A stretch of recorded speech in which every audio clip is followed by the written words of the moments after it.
Hello everyone, this is Emperor Haterius, and I am starting RimWorld Console Edition today. It just released last night, and I am very excited to get started in this colony management story generator game. As always, I enjoy these games of managing like aspects of building, crafting, dressing, settlers, colonists, citizens, soldiers, legionaries, as you should know by now. I am going to be starting up my new colony and playing the Lost Tribe scenario, I believe. Yes, Lost Tribe. The situation for the scenarios are different for each one. Usually Crash Landed is the favorite, I guess, where you have three people away, three of you awake in crypto-sleep sarcophagi in the to the sound of sirens and ripping metal. You barely get to the escape pods before the ship is torn apart.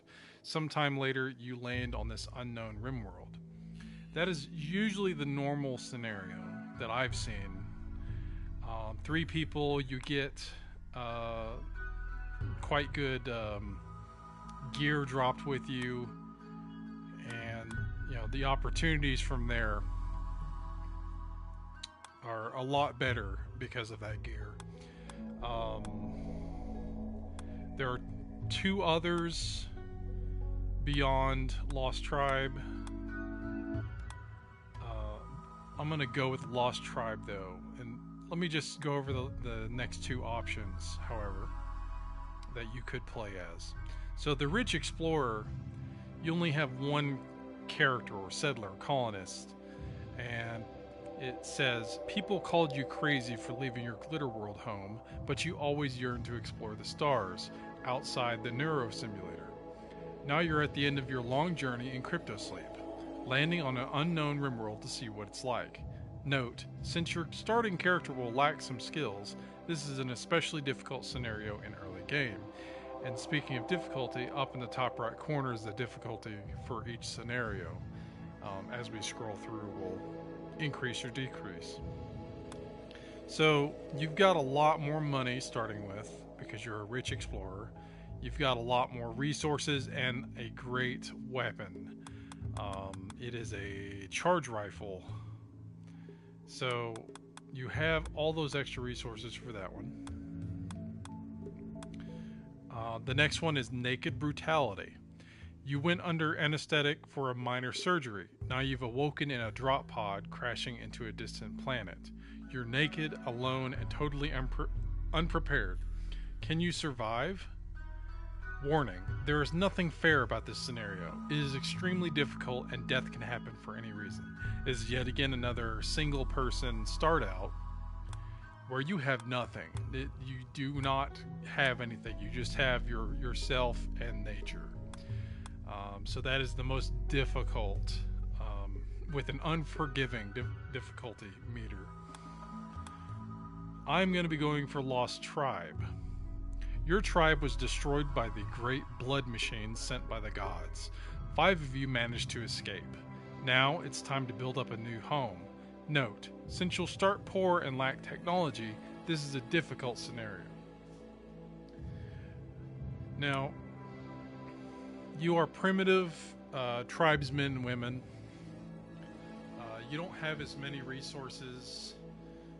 You're more in tune to primitive fighting, and you start with 3 animals. Each one of these starts with a companion animal that is random. You do not select it, except for the Naked Brutality. So Rich Explorer gets an animal companion, Crash Landed gets 1, Lost Tribe gets 3. While I don't necessarily like that, because what I know of the game, because I've played this on computer for quite some time beforehand, off and on. I'm a novice at this game at most. because I always delved into the modding, and it's always hard to keep up with these PC games and mod lists and stuff like that, making sure they're up to date and all that, and that they work. There's always conflicts and stuff like that. That's a whole other story. Anyway, to my knowledge, any animal you start with is bonded with at least one of your colonists, and with an added of 2 extra animals, that's more liability. That once an animal that is bonded with a character is lost, either killed or you put it down yourself through your orders, because it's a simulator game. You got a management game. You have to select and give orders to do something, and then somebody, whoever is queued up for that with their jobs, will do it. If it's put down or if it dies in battle, whoever it's bonded to will have I think a permanent, don't quote me on this, I think it's a permanent debuff to their morale because they lost their bonded animal. I don't like that personally, and that just adds 2 more that I have to deal with in that. Now, if this was a herd animal, sure, but this is random. You don't get to select your animal. We'll get to selection stuff here in a second. So what I'm hoping for is I get a bunch of herd animals like cows or something that like a pack animal I can use, or an animal that can produce foods, and I would have tried to tame anyway. And that's one of the things you can do with wildlife. Depending on where you're on the map, you'll have different wildlife in different biomes. Anyway, this whole tangent aside, I'm doing the Lost Tribe, and they have more animals. So that'll be fun. So, Lost Tribe, we have 5 people compared to the 3, and the other 2 scenarios having 1 person each. So 5 people, which means I have more mouths to feed. That is a huge issue. That will be a huge issue, but I'll have more bases covered, hopefully, with skills. So I'll have more, probably a better time starting out if I get the right randomized people. So let's go into this scenario, Lost Tribe. You have 3 AI storytellers, which change the difficulty. They create events like pirate raids, resource drops, or animal attacks. Their choices will affect the story of your colony. You can change these settings at any time. So there's Cassandra Classic. Cassandra creates story events on a classic increasing curve of challenge and tension. She'll push you with dangerous events, then give breathing room, then come back to push once more. That's our first option. Phoebe Chillax. Phoebe gives lots of time between disasters to build your colony, but beware, at higher difficulties, she'll hit as hard as anyone. That's our second option. So, a lot of time in between events or attacks, or bad events. Finally, Randy Random. Randy doesn't follow rules. He'll generate random events, and he doesn't care if they make a story of triumph or utter hopelessness. It's all drama to him. So, since Randy is truly random, I'm reading the bottom, warning, since Randy is truly random, he will sometimes send extremely difficult or unfair groups of events at you.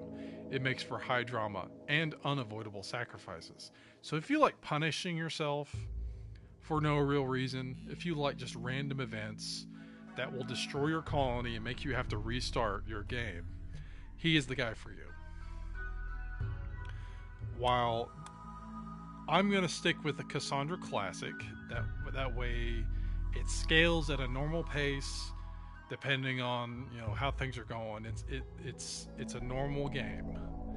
I like the idea of Phoebe Chillax with lots of time in between disasters to build your colony, but I do not want that late game like annihilation times 10 modifier or whatever. Like, that's just me speculating, but I really don't like the idea of getting smashed later game worse than Cassandra would do to me.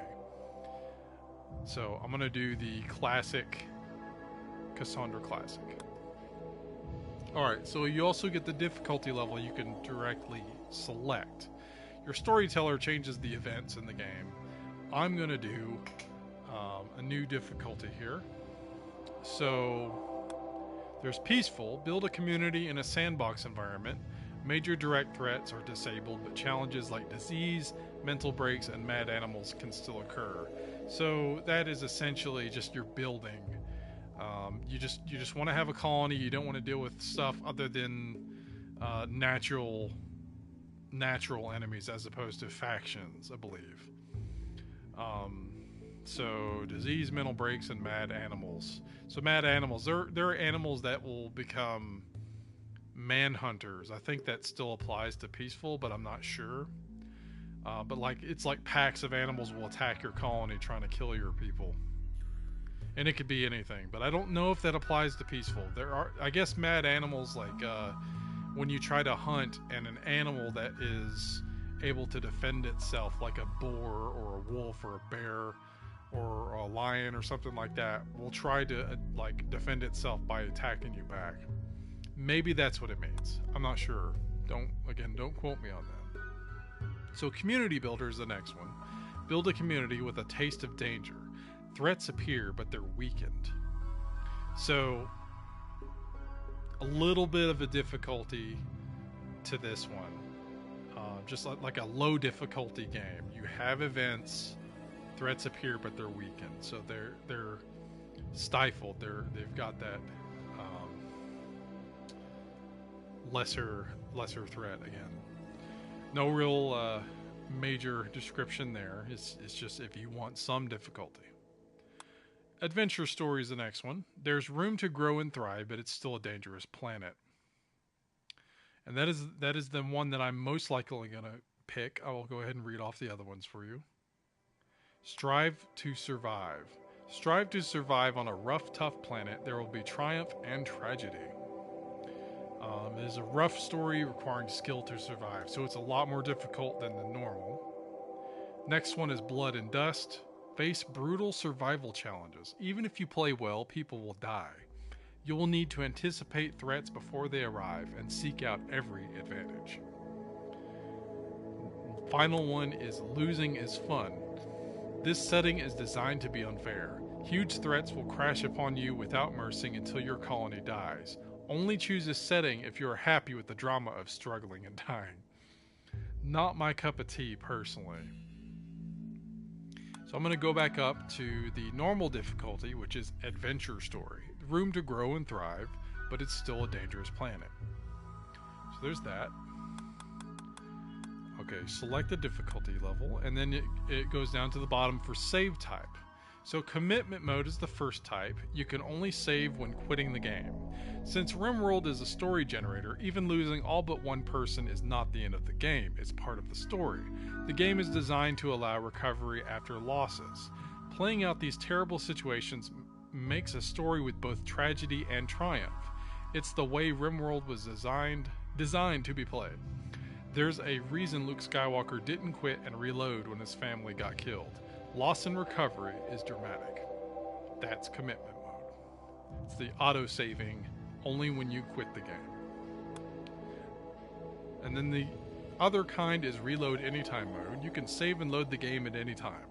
This is a good choice if you're still learning the game, if it fits your personal playstyle, or if you intend to self-enforce commitment mode. Me personally, I am going to do reload anytime mode unless it tells me at some point somewhere, because this game just came out last night, so it just released on the PlayStation 4 at least. As far as I know, this has not hinted that I don't get trophies. There are trophies on the PlayStation 4 edition. They're still having issues with it syncing up right now because it just came out a couple hours ago. So at least on my system I had issues with syncing up trophies. So there are trophies. I see them. They have names when I open my menu. So that aside, again, I'm going to go with reload anytime mode because I like having a hard save I can go back to. I don't know yet because I haven't started this yet other than play a little bit of the tutorial. Actually, I played through the tutorial. It's not that long. It's like the start of a colony, and it has like stuff that it goes through the HUD and all that and how it works. So I like having hard saves at the very beginning of my colony so that I can decide, hey, that's not a good spot where my buildings are.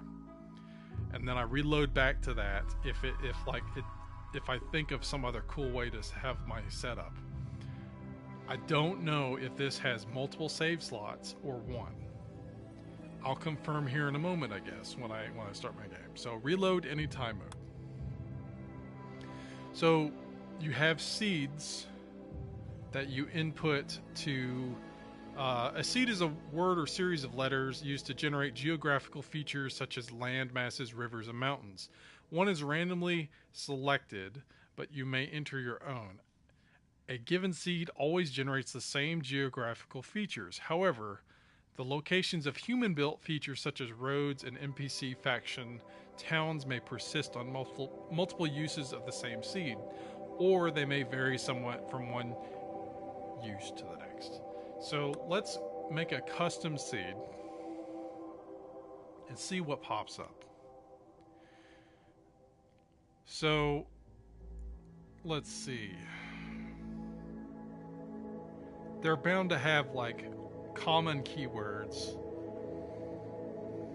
And this is a RimWorld. This is not Earth. This is someplace out in the galaxy or universe, however the lore is. This is some frontier world that people have crash landed on and have been subjected to various tech levels of like development and survival and things like that. We have space, like sci-fi futuristic space age tech versus industrial age tech versus Neolithic and Iron Age and stuff like that are conflicting with each other on this world. Terra might be a good one, but again, this is not Terra or Gaia, whichever version you like.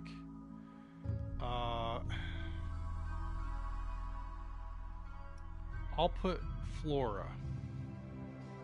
I always call my I usually call my capital in sci-fi games like Stellaris or any other things like that, like Terra, Flora, because Flora is what part of my story for my empire I involve the religion based in and stuff like that. There's no religion in this version just yet. Ideology, the expansion, has not been released. Only royalty has been released, and I have that. So base game plus royalty. And it says a seed is a word, so I'm not going to go beyond 2 words. I don't want to bog up my system. So let's do Flora. And then we have options. We have globe coverage. What percentage of the overall globe is generated? Larger globe coverage generates a fuller world, but takes a longer time to load up and can also impact performance. Let's take it to the top. Let's take it to large globe. All right. So overall rainfall, each map tile has a certain amount of rainfall given an average number of millimeters per year. It determines how often it will rain, not counting the automatic rain after a certain number of fire tiles are on the map. So I like adding more rainfall because I like the weather of rain, at least aesthetically.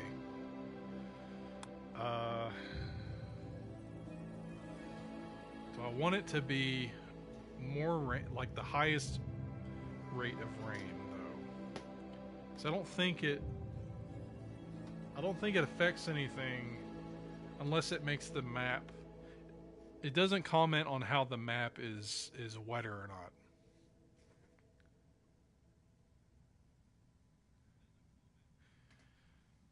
I think I'll do a little bit more setting in the event that it does affect the map. That way it's not just all water.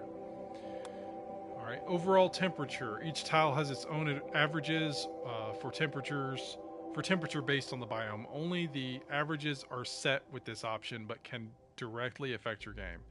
The effects of temperature vary greatly. Extreme heat causes your colonists to develop heat stroke, while extreme cold may freeze them so thoroughly their corpses will never decay. Temperature is related to the other three features of a tile in a generated world. Naturally, higher elevation and a more northern biome is colder. I like the idea of it being colder, but I also like it being temperate, so it goes back and forth. I don't like heat stroke at all. That sucks. I don't like freezing either, and if I have more rain, it's going to freeze. I'll just leave it on normal, so it's a temperate world. Population is used to determine the number and density of other faction settlements on the world map. So I don't know if I want to go beyond normal with this. I have made the globe coverage large. I also don't want to have too many factions around me. I'm going to leave it on normal.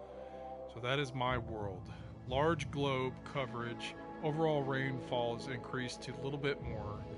Overall temperature is normal. Population normal.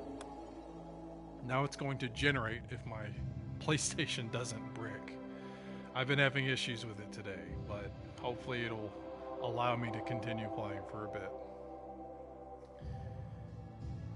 Such is the way of a 2015 PS4.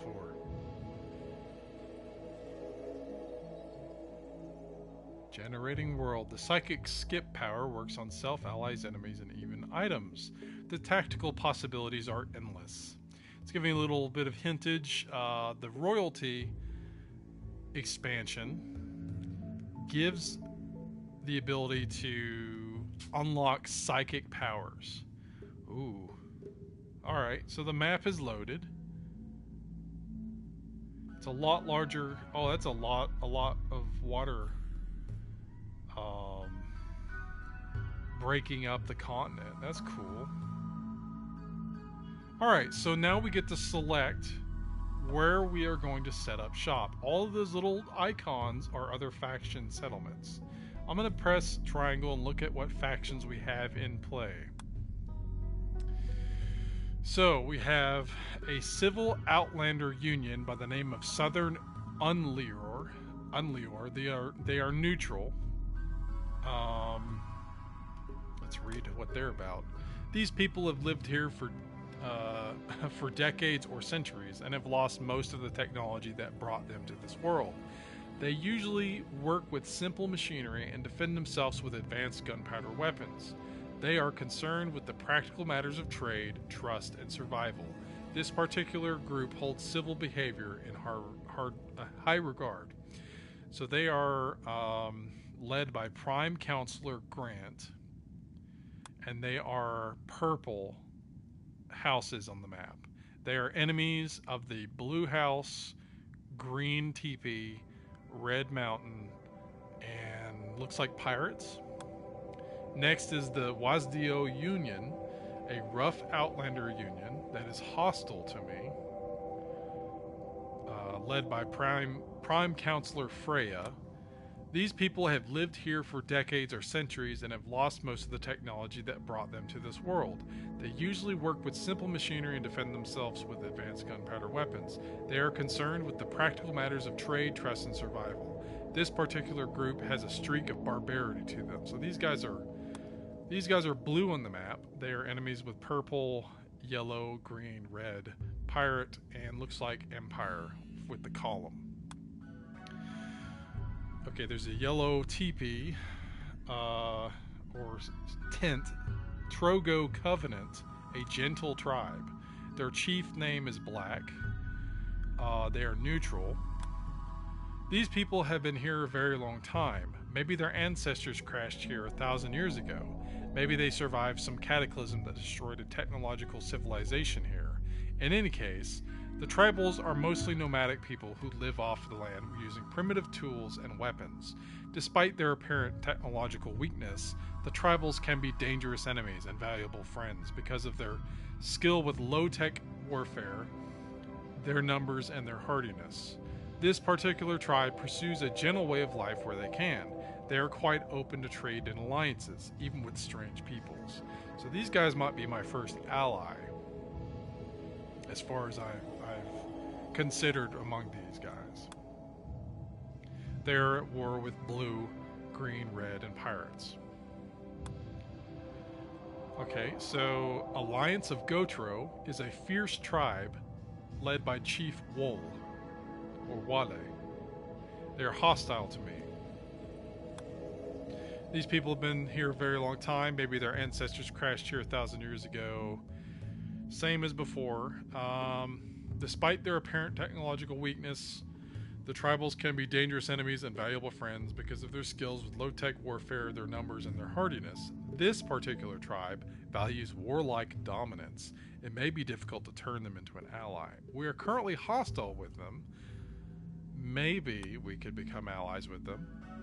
They're at war with purple, blue, yellow, red, pirate, and empire. The Morolo Treaty is a savage tribe.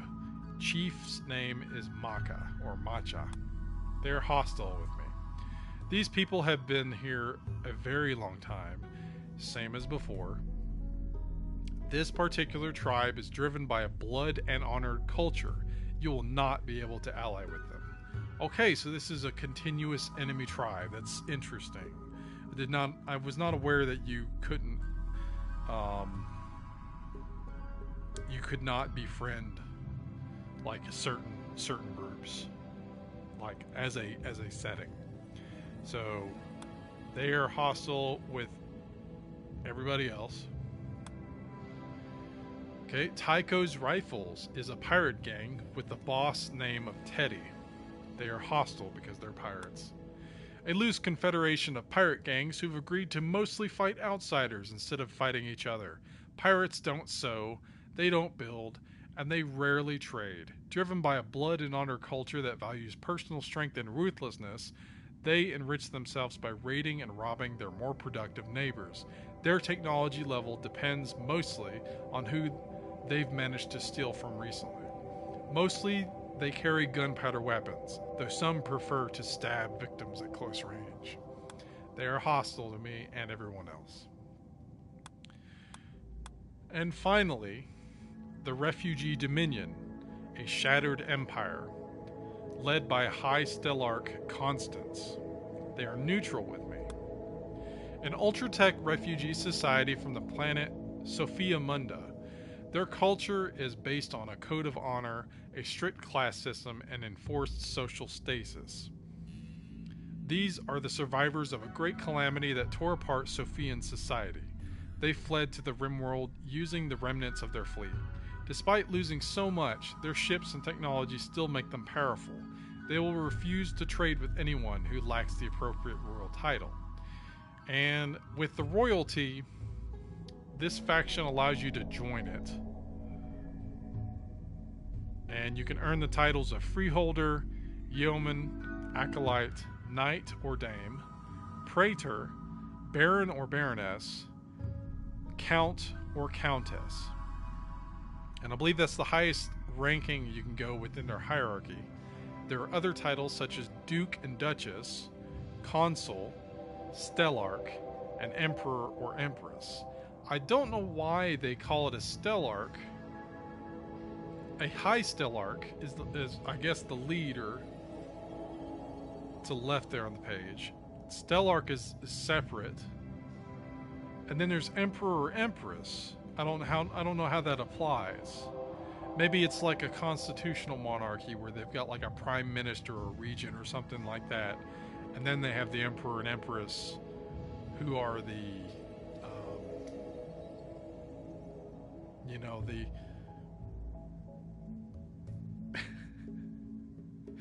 the image, I'm derping. Anyway, you got the Stellarch, and you got the Emperor Empress. The Emperor's derping. So those are our factions that we have to contend with on this continent. They're the face of the monarchy. That's what I was trying to get to. So we have to select where we're going, and I'm wanting to go in one of these green areas. You select a hex to place. You can zoom in all the way down. You can see some geographical stuff and judge where you're going to have your colony start. So we are refugee tribals, and I want to be in a temperate forested area somewhere. That way I can have wood to produce with. Maybe a swamp or a bayou, as this is calling these swamp areas. Each one of these areas on the map that have names on them are generated. They're not, it's again, this seed I used, the seed I used for this world, and hopefully it's the same seed every time I load it when I start a new game, because that's how it says it applies it. There's a guy all the way to the top of the world. This might be the same map I look at each time I use the seed of flora, capital F, because it's supposed to be case sensitive, I think. And each one of these areas, they're generated. These names are generated. They're picked and combined. So like Grey Cove, Lake Orlibium, the Lair Sea, the Falcon Lip Gulf, Sizzillard's Facade Jungle, Green Rhino Reservoir. These are some cool names, and I need to pick an awesome area. Viria Forest. So this is a large forested area. At least that area is. So that's a temperate forest there. Temperate. Excuse me. You can look at the bottom left when you select a hex. Hex. You select a hex, and you can look at the description. The how movement is affected for your people. So like a 1-to-1 ratio of movement through a temperate forest out of like a possible of difficulty 6.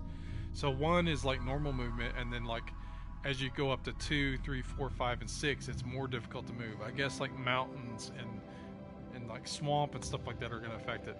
Average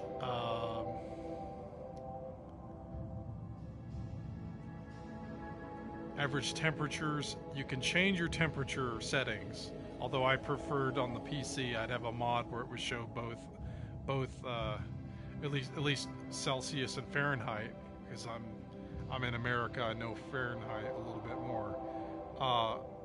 You can change it from Celsius, Fahrenheit, and Kelvin for the temperatures displayed in your settings. You can't have a combination. And then the final thing on the very quick look of the tile is what your season of growing crops are, but before winter hits. So like this is 50 out of 60 days. This game has 4 seasons, 60 days in a year, 15 days per season. So that's how this game works. So 50 out of 60 days I could grow in that hex up along this road. You press in the touchpad, it'll go into more specific description. So like this terrain's flat, so it's like a plains, like a forested plain area.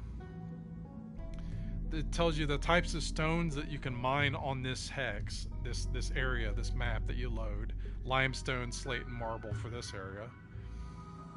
Again, the rainfall is commented on. Like I have higher average rainfall, so it should have higher average on that. Fertility rate says 100% for berries, so I guess berries will spawn on this map. There's going to be other crop that'll spawn. Like if you go into a rainforest or something like that, you can get like bananas and stuff, I think. It'll tell you if it's grazable for herd animals, yes. And then it tells you an average disease frequency that like 1.2 per year disease will pop up. events, I should say. So it also tells you in the top left, once you have this loaded, your navigation numerical coordinates. That's what I was looking for. Time zone +4. So like, I guess there's a time zone in this, like different time zones on the continents. That's cool. So that was +4 over there. It's -2 over here. That's interesting. So where do we want to go? There, like, I like the idea of finding a cool name. There's a lot of good stuff. I want to have a temperate area, maybe up along a river, and I might go into a swamp. That'd be interesting. Have like a marshland, a wetland, a fen, or whatever. A lot of these names will pop up. Shrubland. There are arid areas, there are mountainous areas, and as you zoom in, you can see how mountainous would be these large formations on a hex. Well, you go into something like this, and it'll say small hills or large hills. Maybe something with hills. Okay, so it's like a separate thing. Like it's terrain features in a tile, and then you have the coloration of the tile, which tells you what it is. So like this is tropical rainforest. I go over here, that's swamp, a darker green. So if I select this here, that's small hills in a tropical swamp. So combining that with like actual, you can see the river, swampland, and then you have river. There's a settlement right there. Probably wouldn't let me build there anyway. These are highways created potentially by the Empire or just civilizations, so that there's faster movement. Yeah, it increases your movement speed when you got these, because it's down to 0.50 below the 1. Alright, so where do I want to go? Because I also got to consider faction placement. So let's look at factions again. I am hostile with blue, hostile with green, hostile with red, and hostile with pirates. We want to be probably allies with yellow, and we can trade with purple. So blue, green, red, pirate we want to avoid.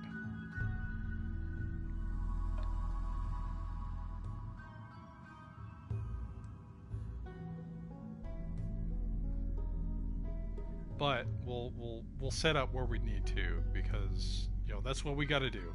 So just gotta say it, this first episode, or however many episodes it takes, depending on how my system operates today, will be mainly setting up and deciding on like what my colonists will be, because in the next section I'll be picking my colonists, my settlers, my citizens of my empire. I have no control over what abilities and looks these people have. So I'm going to be really, really trying to get a team that I want and to represent characters, because I'm going to rename them. That's the most I can do, is rename these characters. But like their skills, abilities, their traits and stuff like that, I'm going to be sitting there for quite some time, just so you know. Just like I am now looking at the map. This is separate to me generating characters that I want to play with. And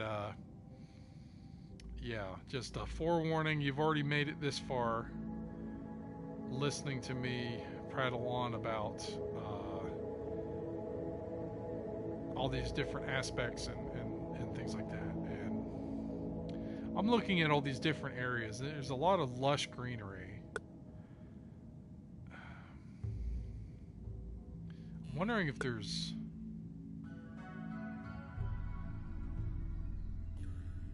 Okay, White Hide Marsh. Mount Ferret.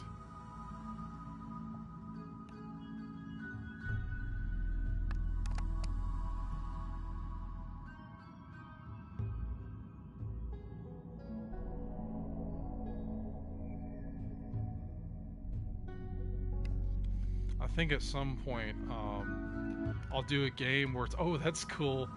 It's just an island. That's what I was about to say. It's like a tropical rainforest island. That'd be a great survival game. Like a Robinson Crusoe game. Just trying to survive on the island.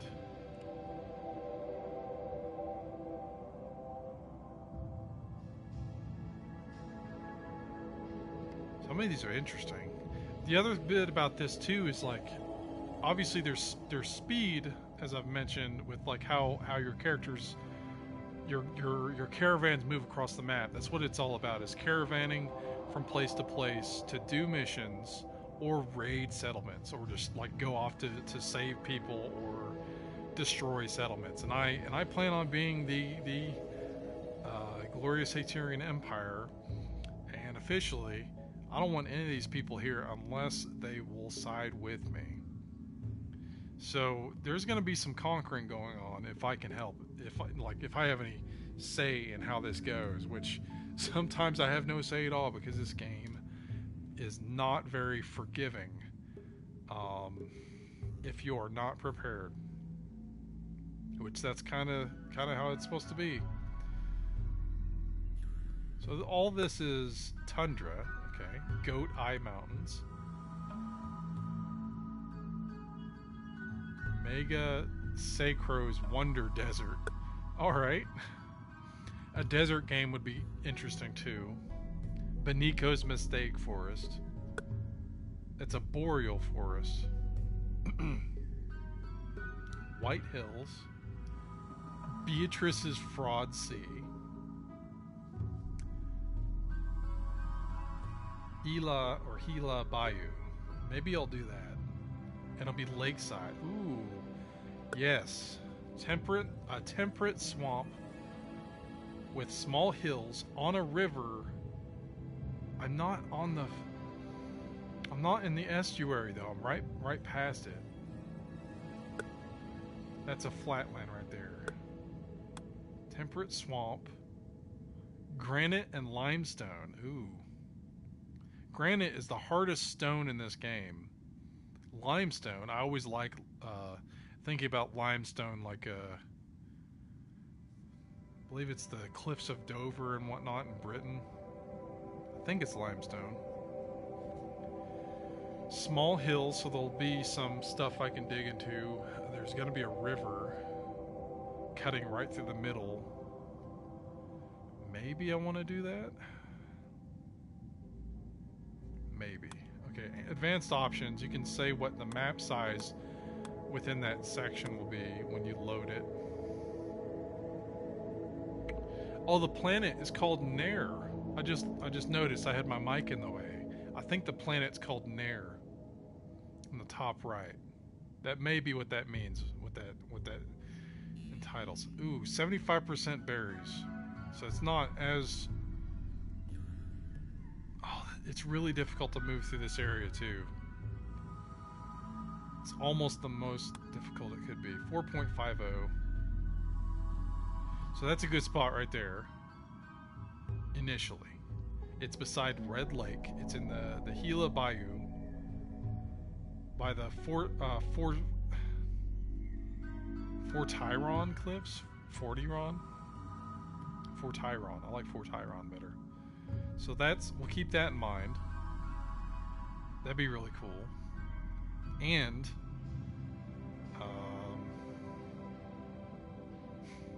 theoretically, I could think that I have a navy if I'm connected to that. I don't think it has anything to do with any of the gameplay in this game, but that's just still cool to think about.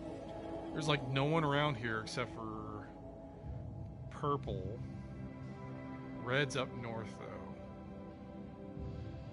Blue right there. I think I'm hostile to blue.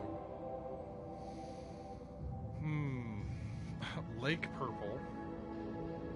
There's an island in the middle of Lake Purple. That's cool. That'd be an interesting play. Temperate forest. Okay, it's not marsh. Locust Reservoir.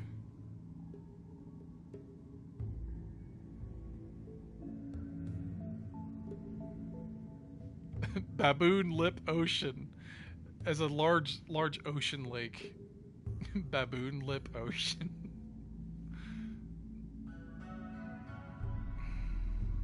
Hamster's Destruction Rainforest? That's great. Hamster's Destruction Rainforest. I gotta take a picture of that. Share that with my game group.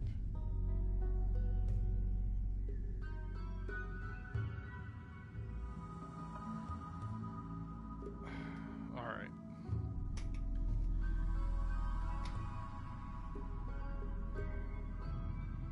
Why don't I just load up RimWorld on my console here and get names for my D&D, my Dungeons and Dragons continents and areas.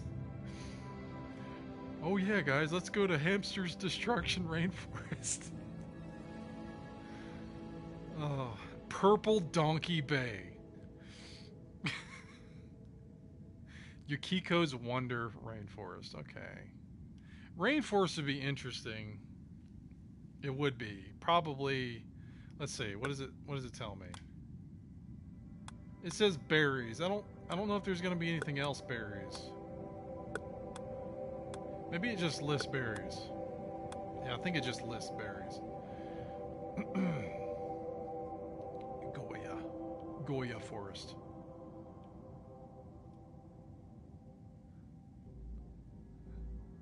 White Octopus Mountains. Sharp Ant Atoll.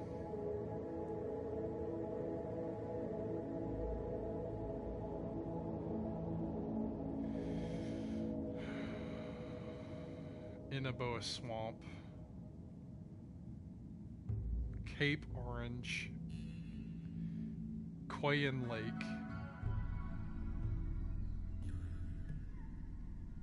Howard's Collapse Grove. Dead Dolphin Isle. Some of these are really cool names. Chexoscamcom Peninsula. Chexoscamcom. Rough Pig Puddle. Hadbindio Forest. No-Go Cave. I don't know how to say that. Lake Boomrat Finger. What?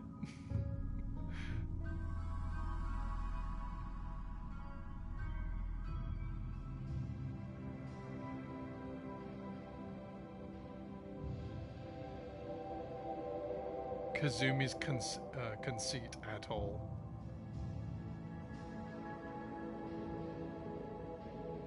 Bactivaria Forest. Banquex Desert. Isle Kumboa. White Hippopotamus Island. Alright, there's a faction on that island.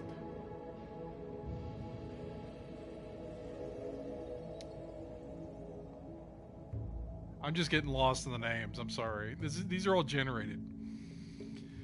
Alright, so that one spot was really good. Just don't know if I want to commit to it. That's a big lake. I do kind of like the idea of it being a lakeside place. It's not going to be on the map, though. And I'm not going to have the shore on the map either, because I'm 1 hex away. I'm already having a river. It's going to be cutting through a section of the map. Do I want to have a river on the map? It's going to tear up, like, it's going to cut off a section of the map that I can't use. That's a good point.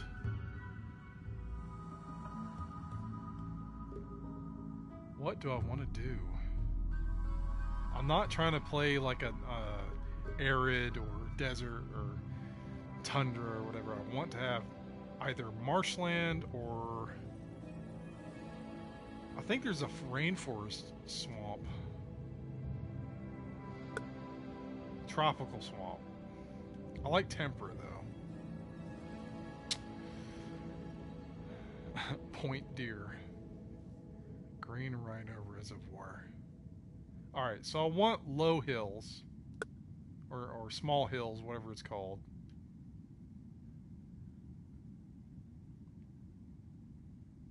That's a settlement. Okay.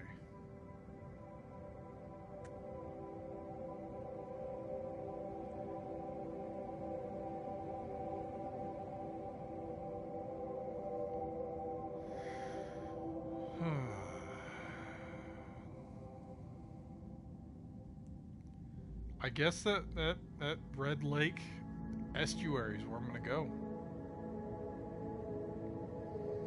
That's the only place right there with small hills. It has granite and limestone. Those are two great stone types.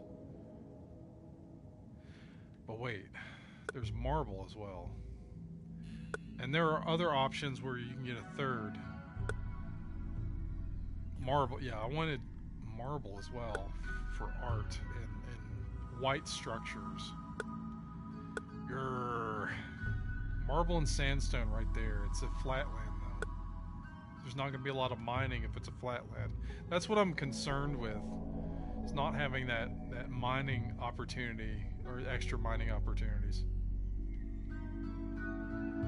So I got to have at least small hills.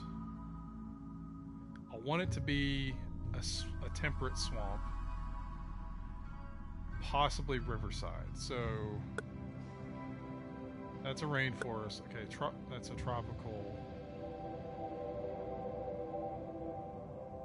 All this green looks the same to me. I'm having issues with it. Lake Banastra. That's tropical. Okay, I see it now. I see it. It's a lot more verdant green for the tropical. So that's temperate. That's tropical. That's temperate over here. So Viria Forest.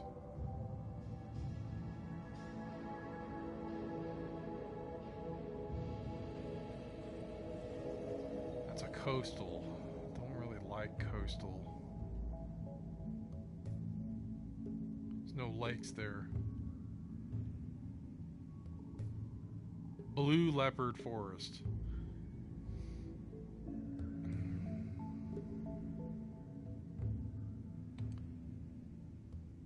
I'll get to the game eventually, guys. Eventually. Okay, verdant. There's some up here. Gray Forest.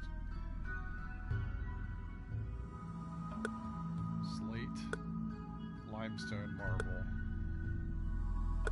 That's lakeside, small hills. Limestone, granite. Menino. These are temperate forests. I need a darker. There's no marshland. That's marshland. Swamp, I mean. No rivers though. Hamsters. Why aren't we in the hamsters destruction rainforest? Is why like what I'm asking. The blue ferret. The blue ferret forest sounds cool.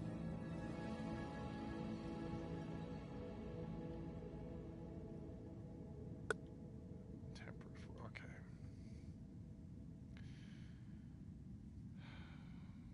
Lake purple.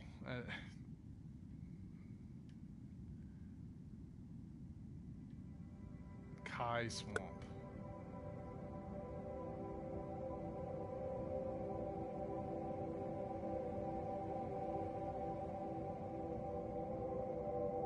I can't rename this stuff either. Like, I don't think there's a point where I can, in the vanilla base game, rename these areas, even if I like took over. I think I can just rename settlements, maybe. I don't even know if I can do that because I haven't even gotten that far in the game ever. I'm just trying to survive. Survive. Alright. This is getting me nowhere. At least I'm getting an idea of, like, how much different these areas are.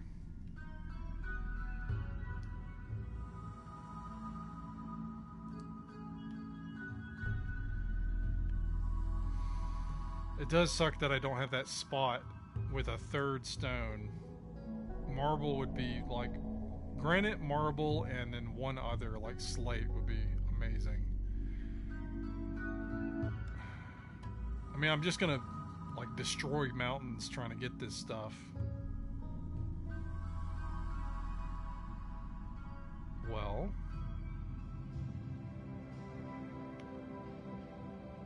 you can send caravans to hexes, as far as I know, to gather resources. You can do missions, and I think you can send them to places. And that place right beside where I was going to set up has marble.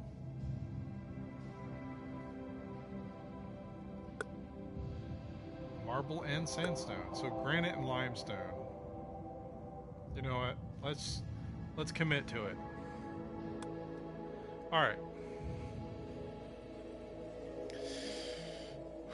This is where you generate random characters that you get to select from. The important things to consider are that I have to have 5 for my tribal Lost Tribe scenario. I have to have 5 people randomly generated to my parameters, or whatever I can get, honestly.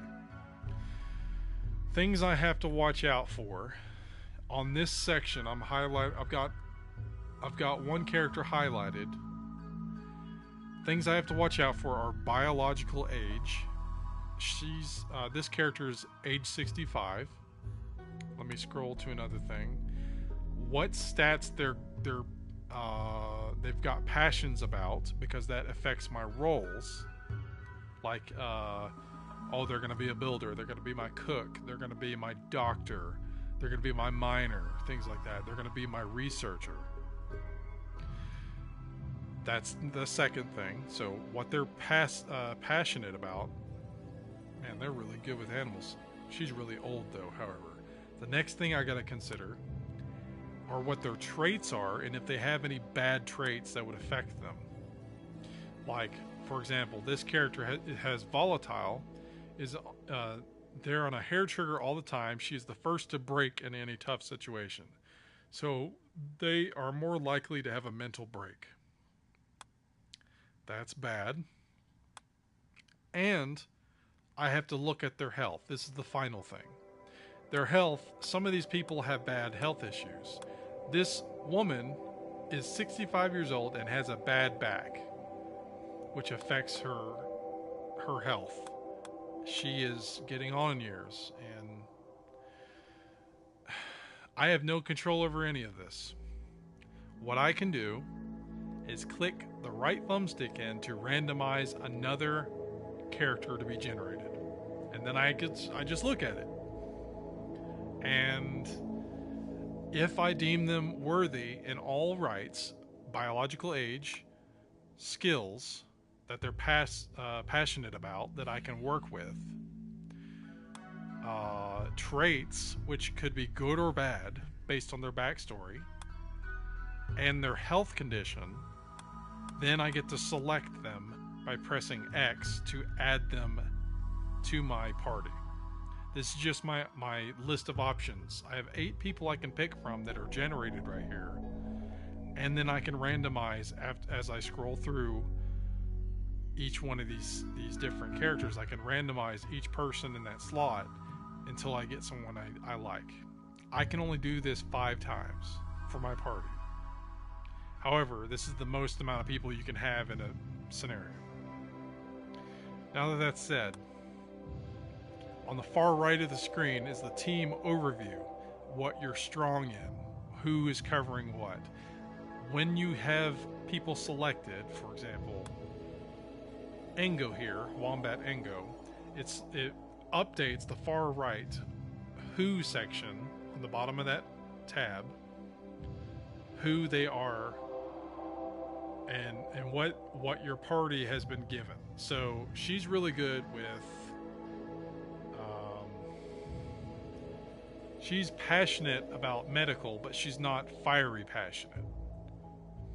So it shows that my team has been updated to have more skills for melee, more skills for medical and stuff like that based on that. So it updates. All right, I don't want her. There's another thing. There's relationships to other people in this party. They're related to these other people that are generated, and that's another thing that will affect relationships in the game and stuff like that. I have no control over who they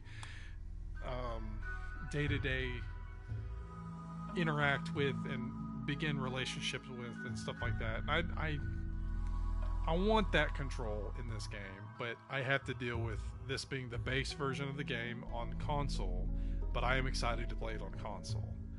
So it's you just manage them. You don't technically control their personal life or their story or stuff like that, at least in the base game. I do not want Wombat and Go, so let's randomize by clicking right thumbstick. Alright, here's another good example, a good point.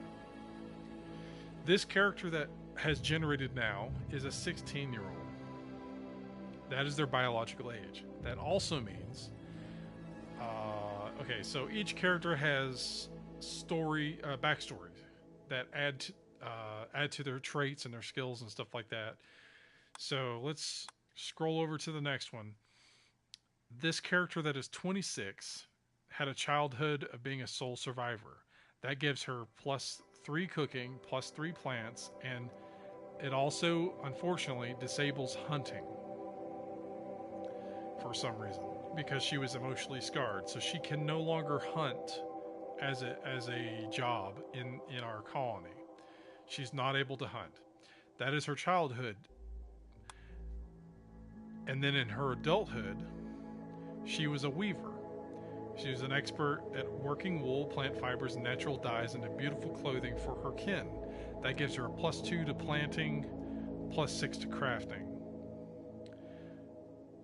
And her passions are crafting. That's her biggest passion, her fiery passion. So like she'll be a great crafter. She might actually be a good to keep. She's good at making art, or passionate about art. She's passionate about construction, which is good because she could be a constructor for anything, building. She's passionate about cooking. She's really good at cooking. She might be a good cook starting out. And she's passionate about plants. So she'll be a grower as well. There's a lot of jobs she could do. The traits from her backstory are shown here. So her traits are... Sometimes they're not related to the backstory, but the backstory definitely affects your traits. So her traits are teetotaler. She abhors the idea of gaining pleasure from chemicals. She strictly avoids alcohol and recreational drugs. That is generally how I play anything. That's my trait as a person, generally. Unless it's like a medical thing, like in Fallout, you have Med-X or something like that. That like, oh, I'm gonna die in this next hit. I better take some Med-X. You know, that's just one aspect of something. Anyway, this game has mostly any of the drugs that you take on there are like psycho, leisure drugs and things like that affect your moods. I don't deal with that. I don't deal with that with my colonists at all. So that's not a bad thing to have, at least in my colony. Here's possibly a bad one. Greedy. Needs a really impressive bedroom. She gets a mood loss if she doesn't get what she wants. So that, I'd say that's a tolerable one if you have a really good plan of like how to do bedrooms. But I think greedy makes her want a better bedroom than the others. I'm not sure if that's the same trait that I'm thinking about, but this definitely applies to bedrooms because I know that's a thing. So that's probably a manageable thing, but not initially. So we're probably going to deal with a debuff to her mood for a period of time until like start getting more like technology research, and I'm able to provide for her that elaborate bedrooms that she wants. And people want elaborate bedrooms.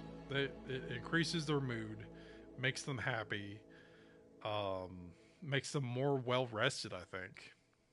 And just overall, you want to always try to give people those boosts to their mood, because mood is what breaks this game if you cannot keep up with your settlers, your colonists, your citizens, whatever you want to call them. Alright, so because of her background, because I said that background affects your traits as well, she is incapable of violence. So it's not just hunting, it's violence. So, she's not going to be able to fight. That is unfortunate.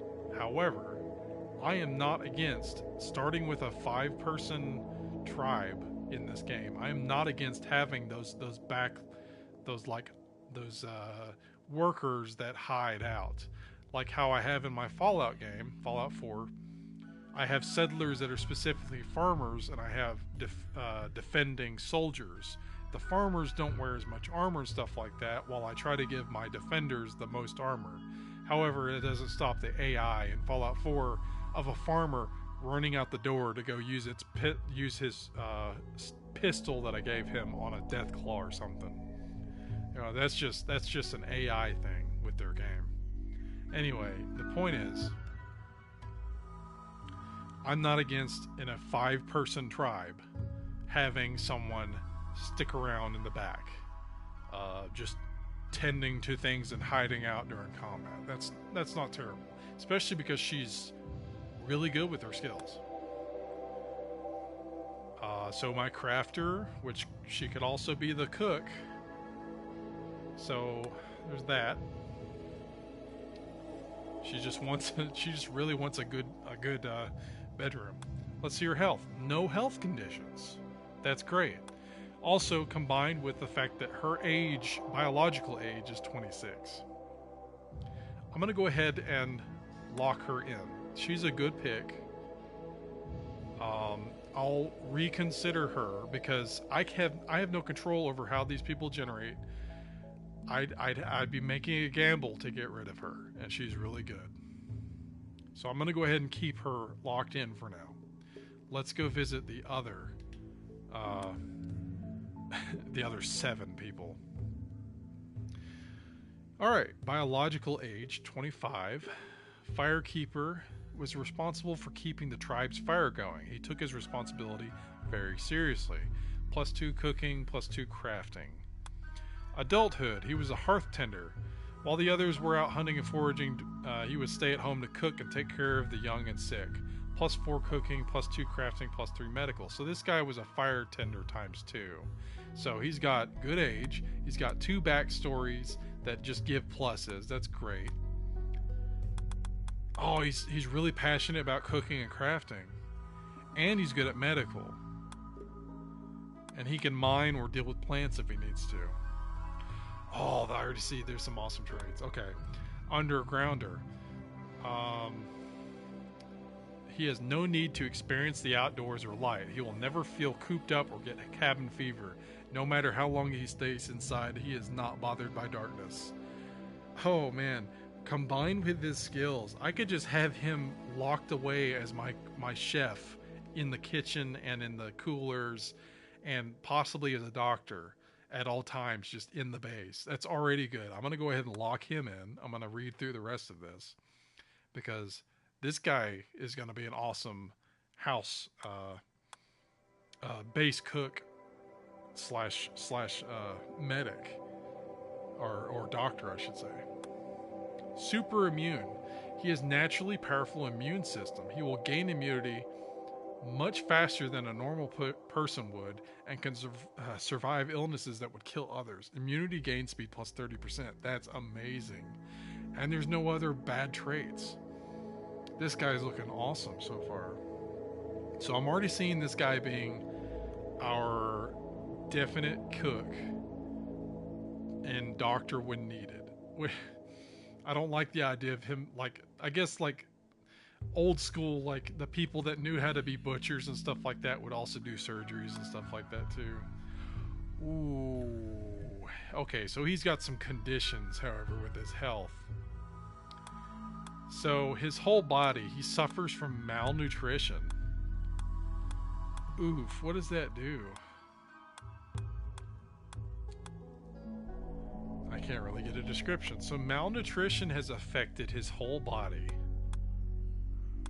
So like his functions, he's not dealing with pain, he's just got functions.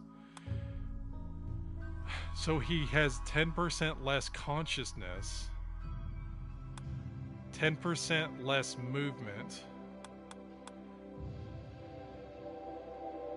17% less manipulation. I think that's because of his right arm having a stab scar. 10% less talking, 10% less eating. Everything else is good though. I think we can deal with that because he has a stab scar that like he's kind of slower than a normal person, but honestly he's a great pick. And apparently he's got a lover. Neas Noda Lobo, however you say that. So that person is his lover right there. Alright, so that's our second.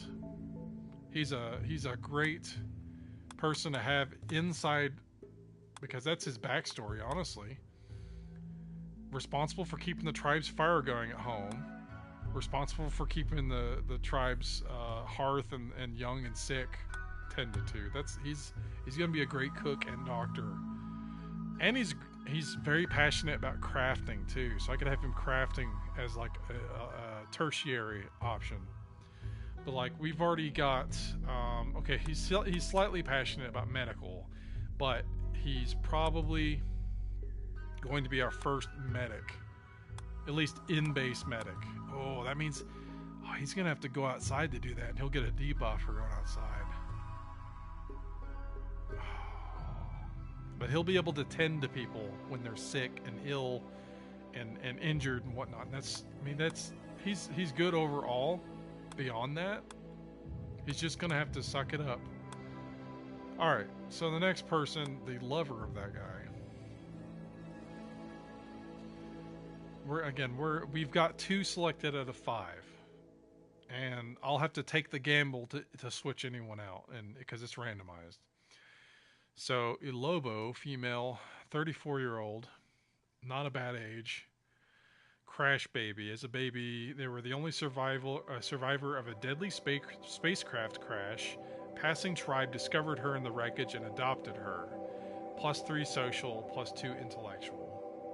Intellectual is good. We'll need somebody that's intellectual. However, they're a loner in adulthood, never much liked the tribal council or the yearly festivals. She preferred the open plain and the whistle of wind through the rocks. She visited her tribe from time to time, mostly took care of herself using her own survival skills. +3 shooting, +2 melee, +1 construction, +5 plants. Wardening disabled. Wardening is the job of tending to prisoners. Wardening is tending to prisoners and trying to convert them to your colony. Like you capture somebody, like a prisoner of war, or you attack somebody that's like from a neutral or friendly group, and you steal them, you kidnap them to convert to your colony as another person. Wardens deal with converting them and I guess bringing them food too. Doctoring visit sick people disabled, so she can't tend to people either. She's really good at plants, so no wardening and no doctoring visit sick people. So she can't do doctoring, she can't do wardening. She's not passionate about intellectual pursuits, though. So that's not good. Average shooting, melee, construction, passion. Very passionate about planting, although I don't know if I want to commit to that. I don't think I want to commit to those skills. Traits, nervous. A Lobo tends to crack under pressure. Mental break threshold increased. Not good. Traits, pretty. A Lobo has a pretty face which predisposes people to like her, so it increases her beauty and people like her more. That's a good trait. Incapable of social. So she can't talk to people. Social applies to wardening, it applies to trading, or doing like speech stuff to people, like for quests, I guess. That's not really gonna do anything. She can't do any of the social stuff. She has no capability of doing so. So she's a really good planter. That's what she's got going for her. She's a pretty planter that can break under pressure a lot faster than others. Not a whole lot, but still. Health-wise, suffering from malnutrition.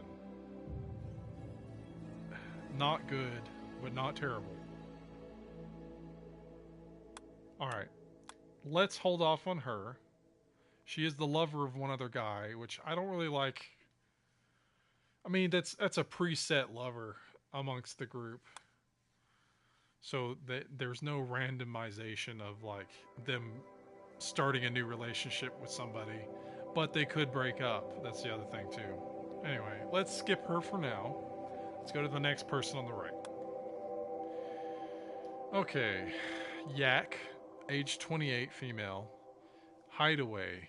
Overprotective parents encouraged her to stay home nearly every day. Though she had a lot of time to read and pursue crafting hobbies, she never developed normal social skills. +3 crafting, -2 social, +3 intellectual. Lorekeeper was one of a long line of lorekeepers in her tribe. Every night around the fire, she would pass on ancient knowledge and helpful wisdom through her stories. +2 artistic, +3 social, +2 intellectual. Sounds good so far. She might be our researcher. Okay, she's very passionate about shooting. Okay, she's very passionate about intellectual. So, construction, minor passion. Not great, but like, if you're researching, you're spending your whole time with that, so she might be a good pick. She might be our researcher, our medicine woman or whatever. Not medicine woman, but like, I guess, yeah, lore keeper. Because we're going to need constant research going. Because we are a primitive scenario to start. We have less tech. That's the thing about Lost Tribe start. You have less technology than what researched already than you would have when you started as other scenarios, such as the normal crash landed and stuff like that. You also, from what I hear, allegedly, have a penalty to research times to research new tech. So we're going to be needing to get her off to a running start with research as soon as we can when we start up our colony. Get her a research table immediately. Let's look at our traits. Jogger. Always moves with a sense of urgency, so much that others often fail to keep up, so her movement speed is increased. Gay. Yak is romantically attracted to people of her own gender. It has no penalties. She is also suffering malnutrition in her health. Not terrible. Ooh, there's a lot going on here with the relationships. Her father is Damianus. Her brother is Blue Brexos. Her mother is Beryl Brexos. Oh, okay. So Damianus is part of the refugee dominion, which is the Empire. her mother is a space pirate from Tycho's Rifles who's hostile. Oh, that's going to be interesting. Okay, so she has 30 positive opinion of her father from the Empire. Her brother is not part of any faction. He's probably in this list here. And her mother has no opinion of her mother, but her mother's in a hostile faction, so her mother may be an enemy that we fight soon. Interesting. I'm liking this character so far. So her biggest strength is going to be intelligence or intellectual. She's going to be our researcher. That's good that we've got a researcher. And she's a lore-keeping tribeswoman. Tells stories, so that's great. Let's lock her in. That's 3 people out of the 5 we can do. So she's our researcher. Let's scroll over again. He is going to be more than likely our cook with some doctoring that he can do. So he'll be inside, tending to the hearth and the people. So doctor, or cook / doctor, researcher, and then what does she have? She has cooking, plants. She's our best crafter right now. We need a dedicated planter.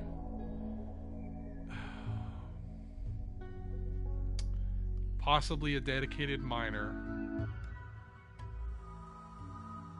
Oh yeah, she can't fight either. I may switch her out with somebody. She can't fight with guns or with ranged or melee. I'm not against having her in the building or on base, such as I should say. He can't fight at all.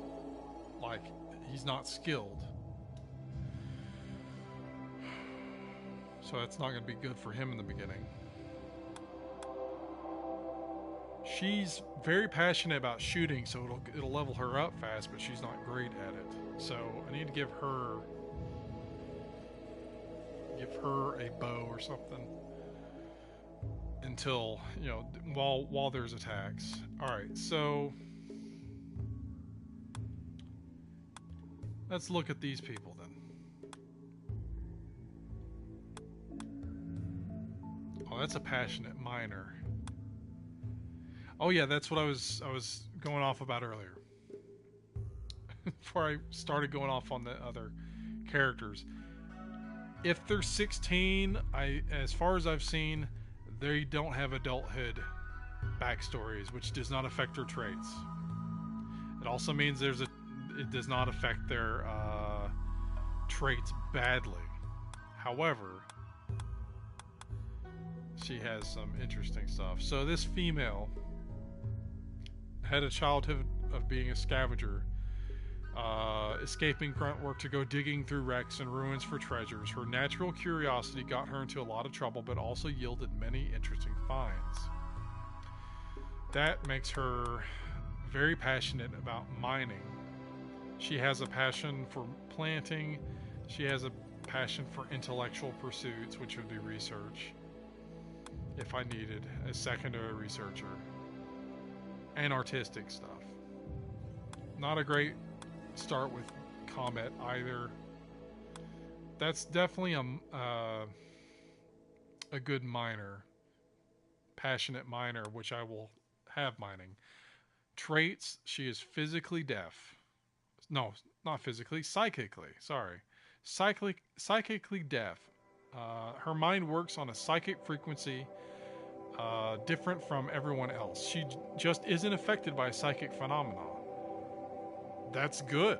I mean, there could be bad stuff that happens because of the world is battered by some like psychic field that, think of it like changing of weather, like a really bad weather of psychic mood hits your colony. And it could be a good mood, it could like everyone gets all peppy and whatnot, or it could be a bad mood, so everyone gets all sour and angsty and sad. And then there's, as far as I know, the robots, the machine enemy faction.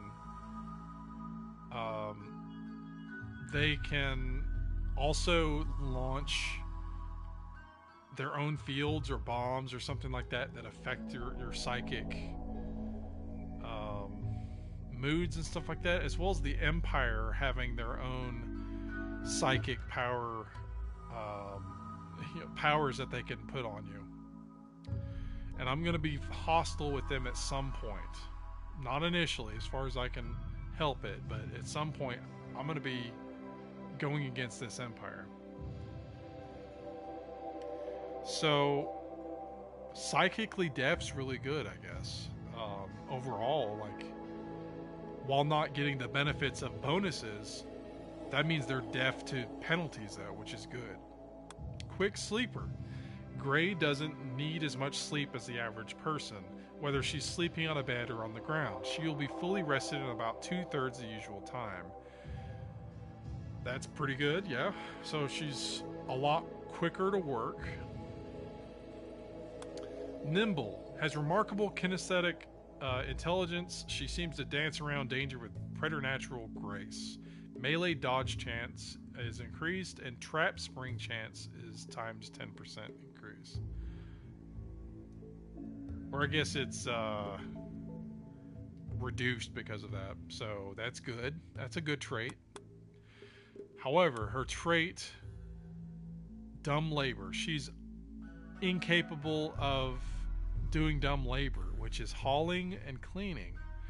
Part of mining requires you to haul the resources back. That's not great.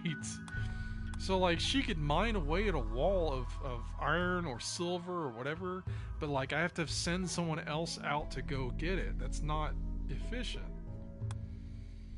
She also suffers from malnutrition with her health. So I don't know if I want to do that. That's committing a second person to do her job.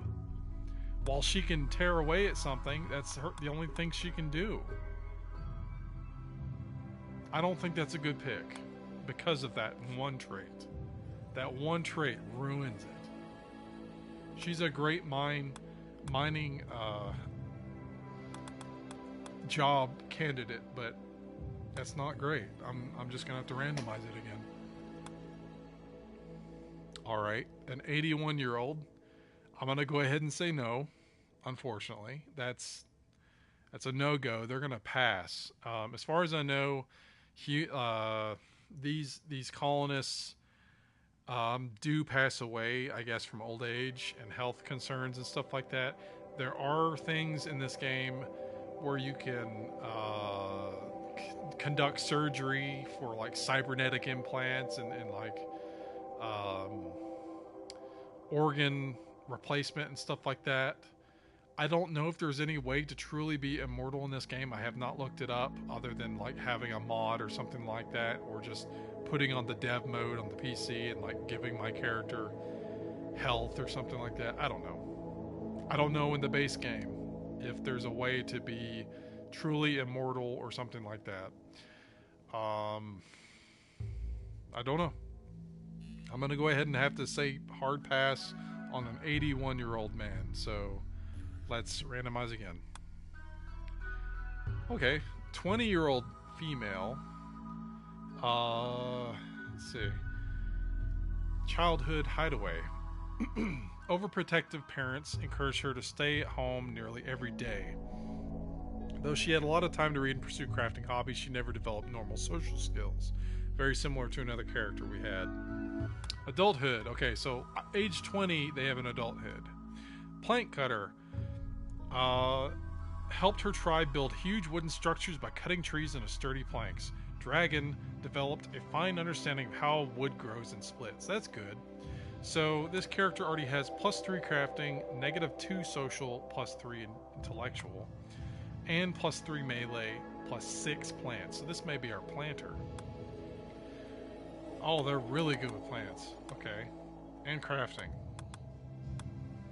And they're passionate about melee, so she may be our melee character that works in the fields. That'd be interesting. That'd be interesting. So, traits. Jogger. Always moves with a sense of urgency, so they're quicker. Chemical fascination. Utterly fascinated with chemical sources of enjoyment. So, consuming recreational drugs will create a good mood, while abstaining will lead to increasing frustration over time and possibly drug binges. I'm going to say with that, I'm going to have to hard pass. Unfortunately, she had good candidacy initially. Really good. She was young. She's a great planter, and she could have been our melee frontliner. I'm going to have to say no, though, because that chemical dependency is going to change the gameplay for her. Sorry, Dragon. No thank you. Alright, Bren. Female, 28. Bully tormented other children for fun. To keep her busy, an elder assigned her to a hunting party at an early age. +3 shooting, +2 melee, doctoring disabled. That's not bad. We have a person that could be a doctor. Adulthood, treehouse builder. Laxular built houses among and sometimes suspended in the trees for her people to use while traveling or foraging. Learned how to best find and use wild plants and how to fight off wild animals. So +3 melee, +6 plants. So does that mean they have building? Let's see. They do have construction passively. They're good at shooting and melee. Or, passionate, minor passion plants. There's no fiery passion though. Or double passion, whatever the term is. Oh no. Traits, nudist. They enjoy the feeling of freedom that comes from being nude. She can handle clothing, but we'll be happier without it. Oh, they'll get a debuff if they're wearing anything. Very neurotic. Feels constantly nervous about everything that has to get done. She will work extremely hard to attain this state of affairs, but her nerves can easily get the better of her. Global work speed is increased +40%, which is good, but a mental break threshold of +14%. Ugh.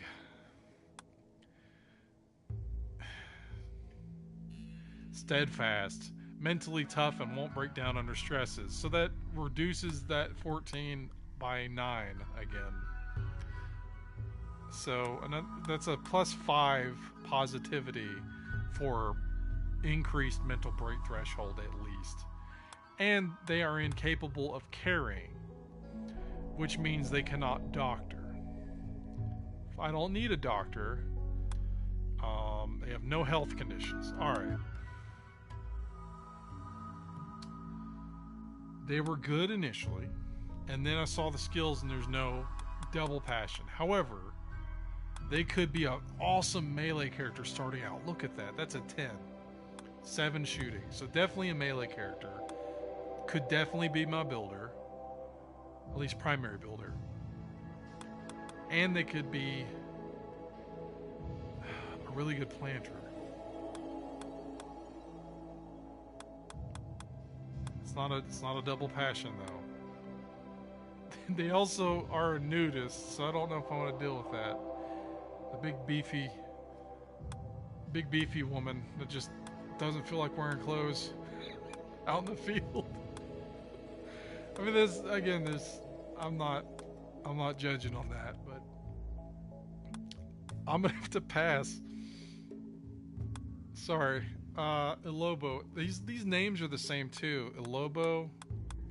So these are family members. That's the brother, I think. He's a firekeeper. We know what that does. He's also a lore keeper? Cooking, crafting. Okay, seems like he's going to be all over the place. Oh, he's really good at social.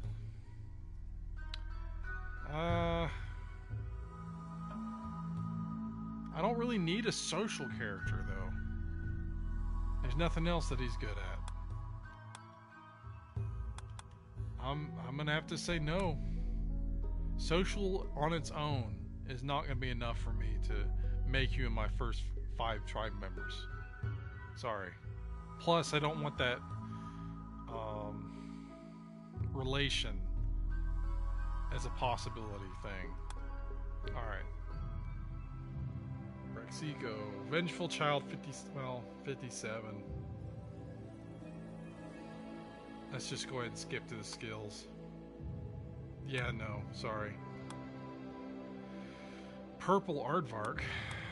Okay, so 20 is the threshold for having an adulthood background, looks like. This character's 19. Hideaway. So we've seen Hideaway. That's +3 crafting, -2 social, +3 intellectual. They're a good crafter, and they've got a minor passion in all these other things. They have no fighting capability though, because they've had no bonuses. And I'm already seeing some stuff that I don't like, so no. Skip. Black Caro. This guy looks cool. 20-year-old male. Vengeful child. As a child, Caro returned to his village to find what had been wiped out by bandits. He swore revenge on the attackers and began a violent rampage across the wilderness. That's cool. +3 shooting, +3 melee, doctoring disabled. I don't need a doctor. Tamer. Caro's role in his tribe was to connect with the natural world around, especially the world of animals. In addition to fulfilling a spiritual role, he also tamed wild beasts and cared for them as they served the tribe. +6 to animals, +2 to social. So this is definitely a ranger. Oh no, those are some bad traits just looking at it. Oh, he was doing okay, and then the traits. And I'm not huge on the animal taming stuff, but again, it's really great to have at least a person that has a primary job that's also to fire, and then having animal training as another. Depressive. Perennially unhappy. Has trouble sustaining a good mood even when everything is fine. That's not good. I'm gonna have to go ahead and say no, because he's also psychically hypersensitive, which means when there's a bad psychic wave, he's gonna go into a depressive mood forever. And he's also slower. Not being able to doctor is not huge, but I'm gonna have to skip him. He looked awesome. I wanted him to visibly probably be my character, but he focuses too heavily on animals, and he also has those traits that just make him completely a foul mood character. So let's skip. 18. Tribe child. Grew up in a tribe, running around the village, moving with the muffalo herds, learning essential skills from his parents. He never learned to read, never saw a machine that wasn't an ancient ruin. +2 shooting, +2 melee, +2 plants. Intellectual, -3. Not good. Like, at all. I'm gonna go ahead and say skip. You don't have that experience. 25. This looks like another animal guy. Herder. Tended the muffalo herds, keeping them safe from predators and treating sick animals. It was quiet work, but he enjoyed being away from people. +3 melee, +3 medical, -2 social. Vengeful hunter. Following the death of a close friend by animal attack, he hunted the beast responsible. He tracked it to a nearby village, only to find one of the villagers wearing its pelt. +4 shooting, +6 melee, and handling disabled. Ooh. So that means he doesn't do animal handling. Alright. Oh, he's an awesome melee character. And he could do medical. Minor medical. Alright, so that could be a melee character. Okay, so this guy could be just our primary cook. This guy could be our doctor, but he's also the frontline frontline melee character. That's kind of awesome. I'm just a jacked doctor messing you up on the front line. All right, so what are her traits? Teetotaler. I'm okay with that. You guys have already heard that spiel. Abhors pleasure from chemicals. Night owl. Likes to be up during the night and sleep during the day. Interesting. That'll be changing up gameplay for schedules. He gets a mood bonus if awake at night, hour 23 through hour 6. And mood loss if awake during the day, hour 11 through hour 18. So he can get work done during the night. But he's not really a constructor or anything, but it doesn't mean he can't do it. He doesn't get a mood penalty for being in the dark. Awesome. So he could be our night shift doctor. That also likes. I guess he's gonna be. Oh, imagine this: our night shift doctor that gets woken up in the middle of a raid against our empire's capital. And he's all pissed off because he's awake during the day and he just goes into battle and destroys stuff. I'm already loving this guy. Oh, yes. I like this guy. So this guy could be our doctor. And he's just suffering. He's not just suffering, but he also has malnutrition. I guess that's the thing with the tribal start because you have been out on the road trying to find a new home after your attack. No relations. So he's 25 years old. That's a good age. He's awesome in melee, so he can be our melee character starting out, or our primary melee guy. He has some construction, some mining. That's okay. He can't do plant stuff. Well, he can do plant stuff. He just has no skill in it. Medical 7, so that's not terrible. It's a minor passion. So I'm gonna focus him on melee and be our doctor. I think that'll be a good fit for this guy. And he has an interesting story to him already. I'm going to select that guy. That's 4 out of our 5. And again, I might switch out this woman with someone else. So we have a doctor. We have a cook. We have a researcher. And this is kind of just the open-ended planter, because we're going to need a planter that focuses on the plants. So, melee character, doctor.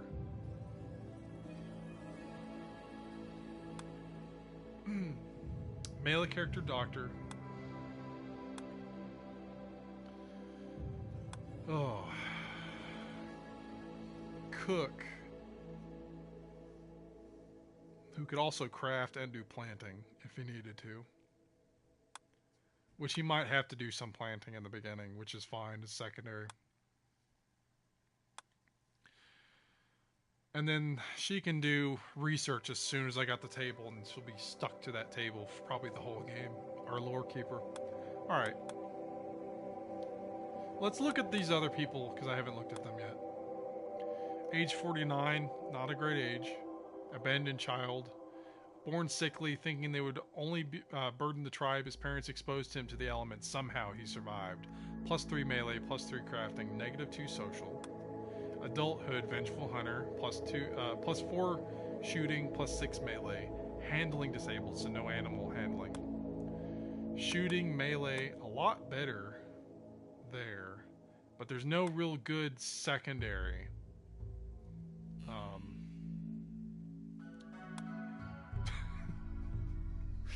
Okay, jogger, that's good.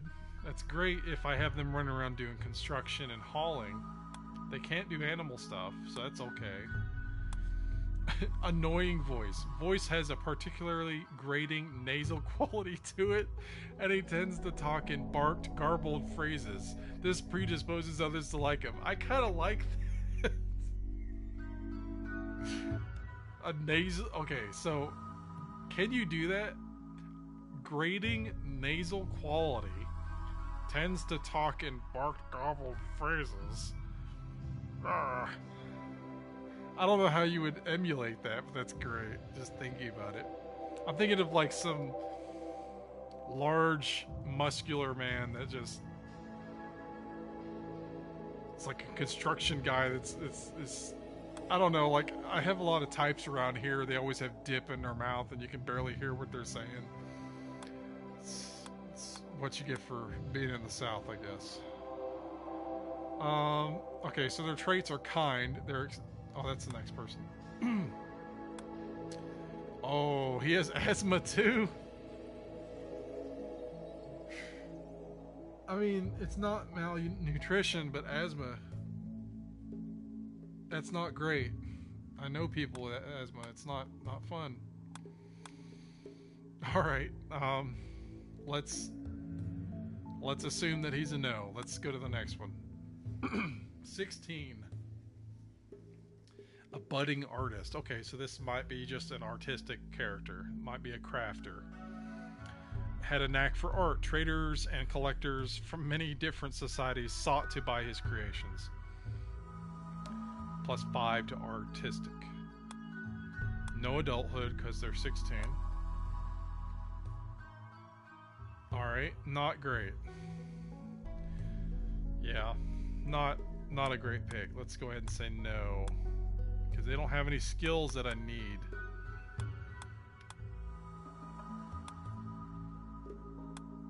Alright, so let's go to the next one. 37-year-old male, reclusive child, didn't learn to speak until he's nearly 5 years old, even though he preferred to keep to himself. Or even then he preferred. To the chagrin of his caretakers, he made a habit of wandering off to live in the wilderness for weeks at a time as a child. +4 melee, +3 crafting, wardening disabled, doctoring visit, sick people disabled. Adulthood, he was a digger. Carved living spaces and mined minerals from the sides of hills and mountains. He learned to feel at home picking through rock and shoring up cave walls. +2 to construction, +6 to mining. Interesting. So a recluse miner. Oh, he is a fiery passion in mining. He's also fiery passion in melee. So he could be our primary miner. What is our traits? What are our traits? What are our options here? Undergrounder. We know what that is.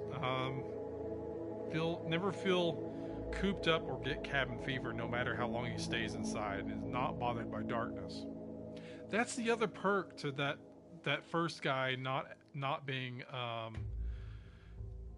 that's the other perk of our cook not having to do doctoring. That means he never has to leave the base because he's an undergrounder. That's great because we have a doctor now. The cook guy doesn't have to go outside in his uncomfortable zone and get upset because of that. I didn't think about that. That's not great.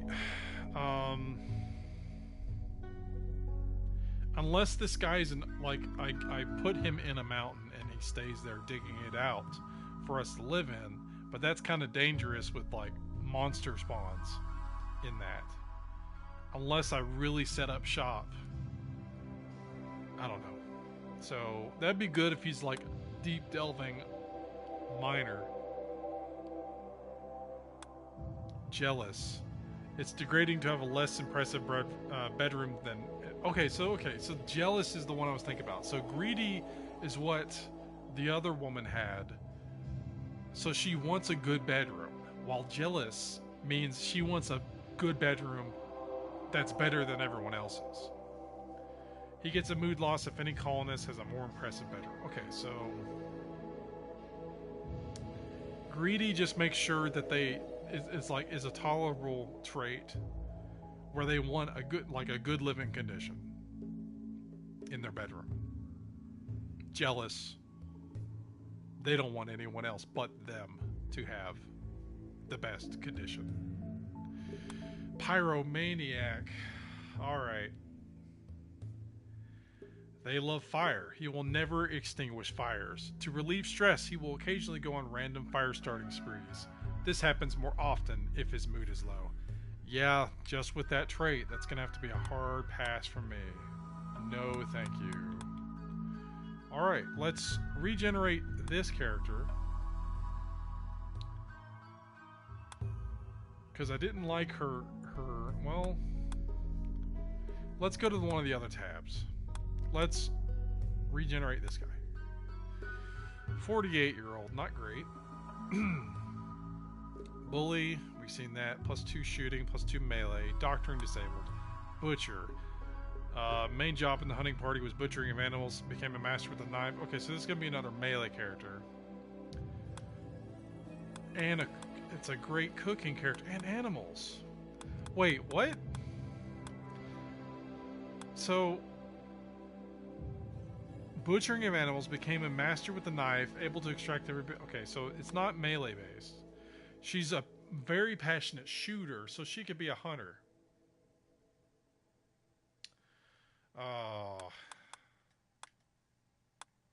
So she could tame animals and handle them, feed them. She can cook them up, butcher them. She's great at hunting them with a bow or a ranged weapon.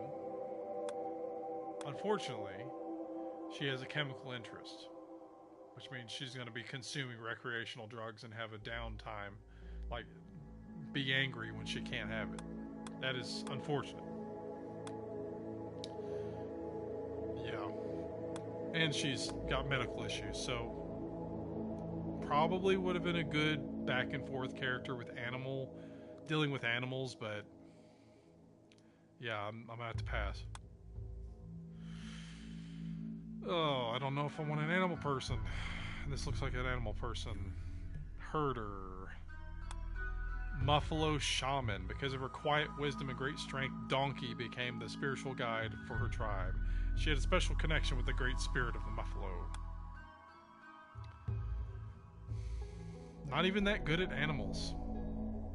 Minor passion. Yeah. I'm gonna pass. Okay, Bookworm. 20-year-old. Rather than socialize with other children, Dinosaur preferred to get lost in literature. +2 are -3 social, +6 intellectual. Hauling disabled, cleaning disabled. Not great. Loner. +3 shooting. It's just another character that could be an intellectual, but not great. Can't do a lot of other stuff, which I need everybody to do. So I'm going to skip. 26. Soul Survivor. +2 shooting, +2 plants, +2 crafting. Hunter was a master hunter. Cannot mine. Learned to track and trap any animal in the most dangerous of places and had deep knowledge of many ingenious methods for taking down specific large animals. +6 shooting, +2 plants, +4 medical. 10 shooting. They could be a planter. They could be a planter and a hunter. That'd be two good spots. Psychically dull. Mind is psychically out of tune with others. He isn't as affected by psychic phenomena, which is okay. Masochist. There's something excited about getting hurt. He doesn't know why. He's just wired differently. Does that mean that he hurts himself too?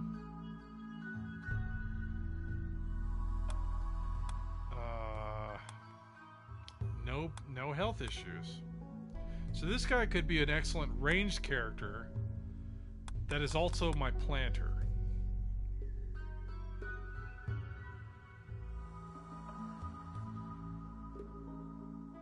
But he's a masochist. That's kind of messed up. And I don't know if that means he's going to go starting fights with big monsters and stuff. He's gonna shoot like some giant scorpion or something and be like, "Yeah, stab me more." Oh, I don't know, but he's overall pretty good. I'll save him there because I might switch out. Okay, he might be a good planter because he's got a fiery passion about it. I could make him be the planter, and when he's not doing that, I could have him out hunting. That might be just the best thing. So really covering 2 food type bases. That's really good. He could be our provider. He's the hunter.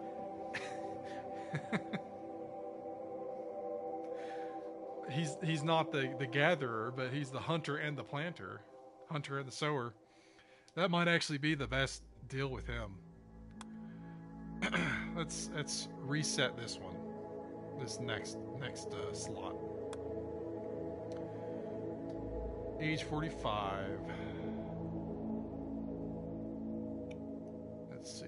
You know, the other thing I was trying to think of interjecting on my read here is I was wanting to generate a character to be Emperor Haterius in my colony, because this is the Empire. This is my capital.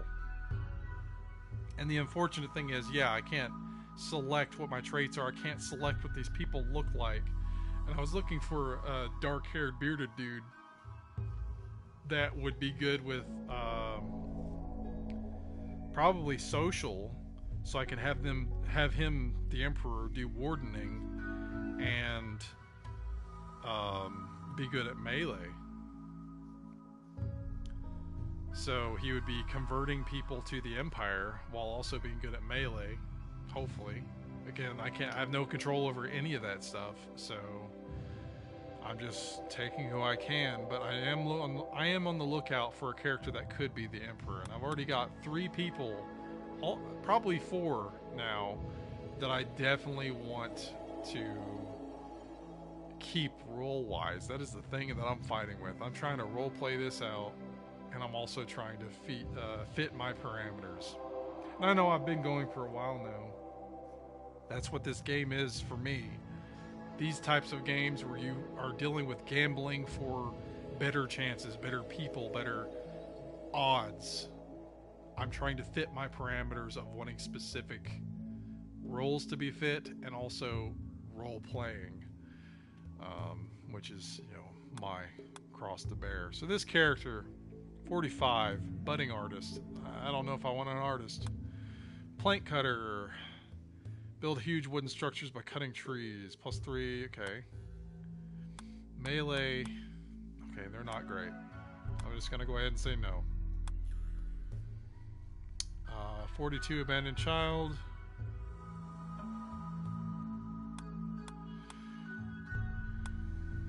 Shooting, melee, animals, crafting. I don't need a crafter, and I don't really need an animal person. Not officially. I mean, a herder would be great. I'm already starting with 3 animals, and I'm hoping that some of them are pack animals. Pack or herd animals, I mean. They're probably like personal animals like wolves and foxes and crap. I'm not a fan of that stuff. I'll take a cat, because I love cats, but I'm not a fan of all these different canine and other weird animal species that have nothing to do, like starting with a snake. Who does that? Who does that? All right, let's restart this character.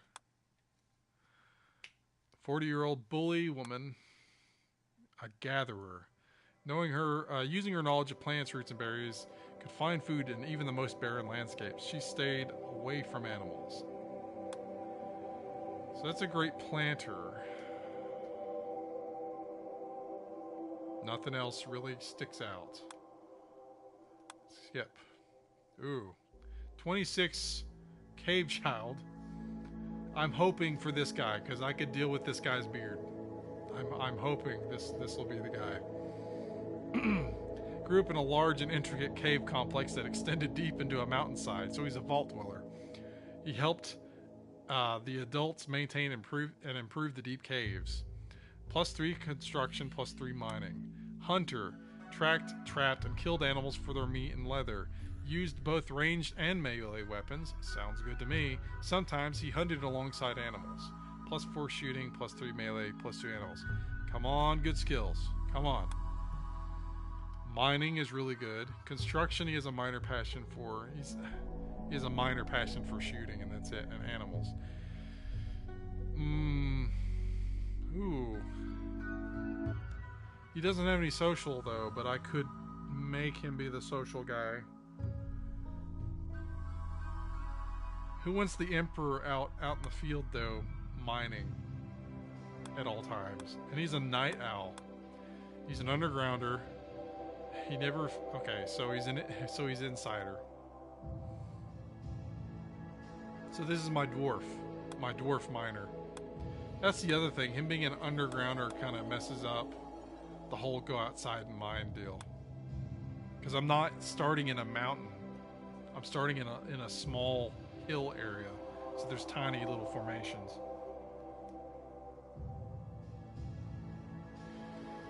Oh, sorry guy.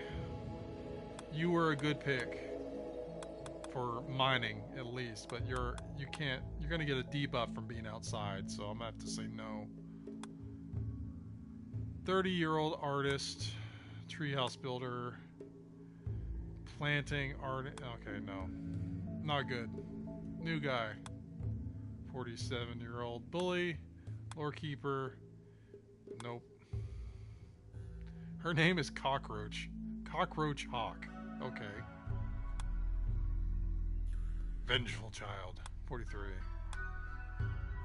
Cooking. No. Yeah, I'm just clicking through them now. Well, the age is the first thing I say no to. Look at all that red. They're good at social and medical. Wow. No hauling, no cleaning, no mining. Wow. Can't do fighting or any violence. No firefighting. No cleaning, no hauling, no mining. They're abrasive, so people will hate them. That's not good for a social character, so... Sorry, but no.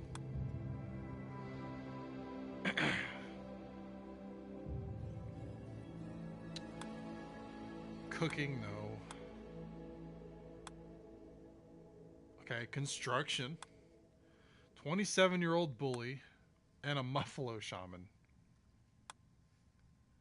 He's good at social. Construction, mining, melee. He's better at melee than this guy.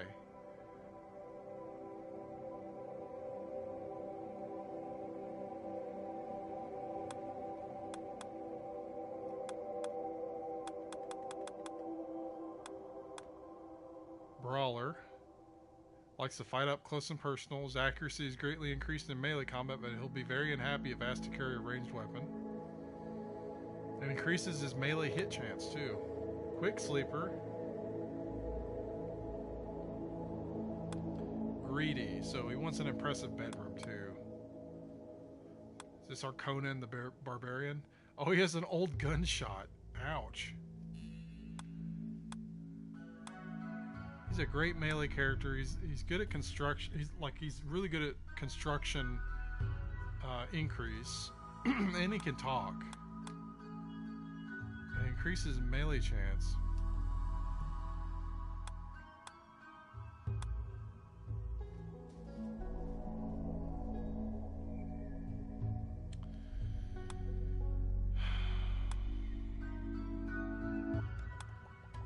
Yeah, I'm gonna have to say no. As good as some of your other stuff is.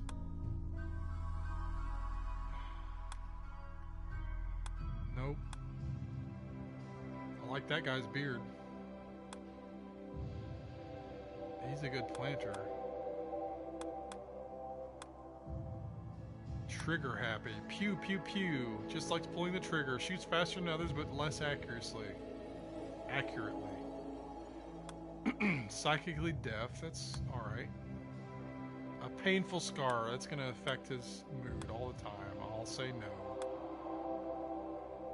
Scavenger. Really good at mining, construction.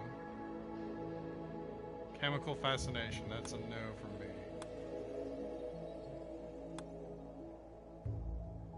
I'm trying to get through this, guys. It's tough. I'm trying to get an awesome party. 37, loner. Okay, not good traits. Nope. 10 to mining. 10 to okay. All this undergrounding stuff. Don't need an artist.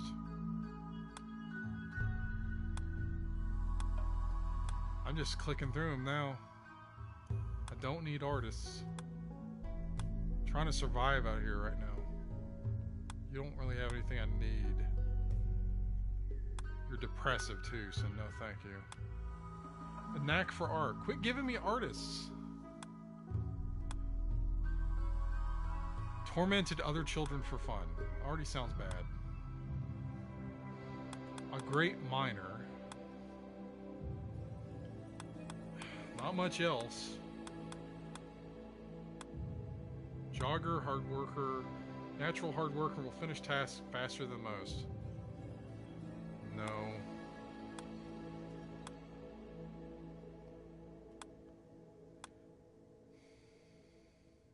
Alright, recapping. So far, we have the jacked melee doctor that works night shift.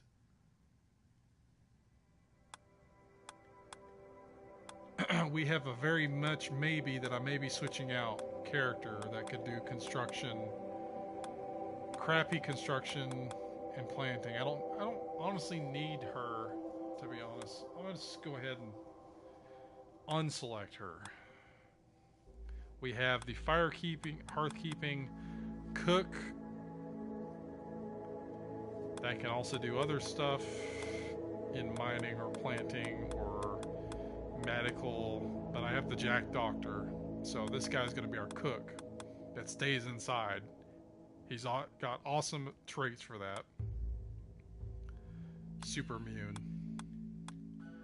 We also have the lore keeping woman that's going to be our researcher, who's also pretty good at shooting when she gets enough training.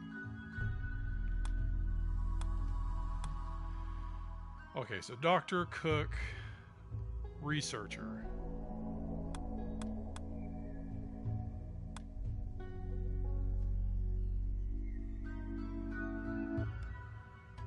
This guy might be our planter.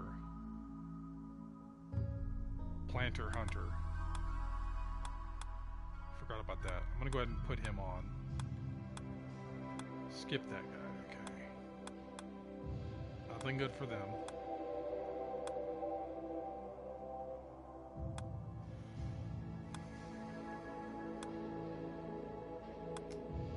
Nope. Really good miner. Nothing else. Nope. Really good planter. They got some bad traits though. Mad scientist. Grew up miserable on the plains of the RimWorld. He found the strength to fight under the teachings of an old broken scientist. He quickly learned to play with people's fears and was nicknamed Mad Scientist. War Chief was a tribal gang leader on a RimWorld. For him, the battlefield is a game, and there is nothing more fun than the fires of war. A great shooter, okay melee, social and intellectual. He's a psychopath with great memory. Nope. Nope.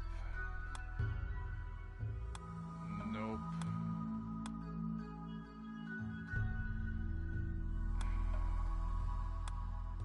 Cleaning disabled. Can't do dumb labor. I need people to haul. It sucks. I don't need artists. Chemical interest and cannibal. Two bad things I don't want. Ooh. Bookworm, lorekeeper. 61. They're old. They're not long for this colony.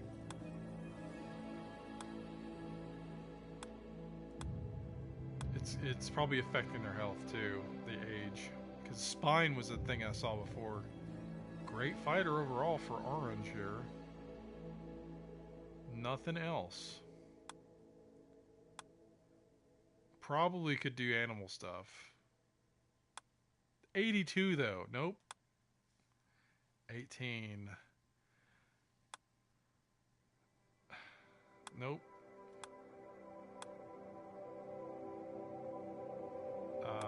Nope. I'm trying to get through this. They're just not giving me good rolls. 76. Nope. Nope. So I have a possible planter, hunter, researcher, cook, and doctor. Planter, hunter, cook, researcher, doctor. I need someone that can do wardening, preferably to be my emperor equivalent.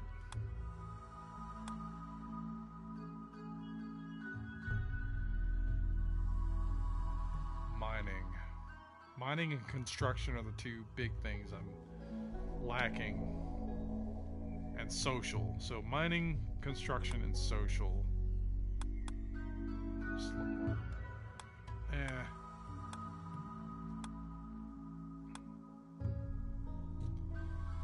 Pretty great memory and fast learner.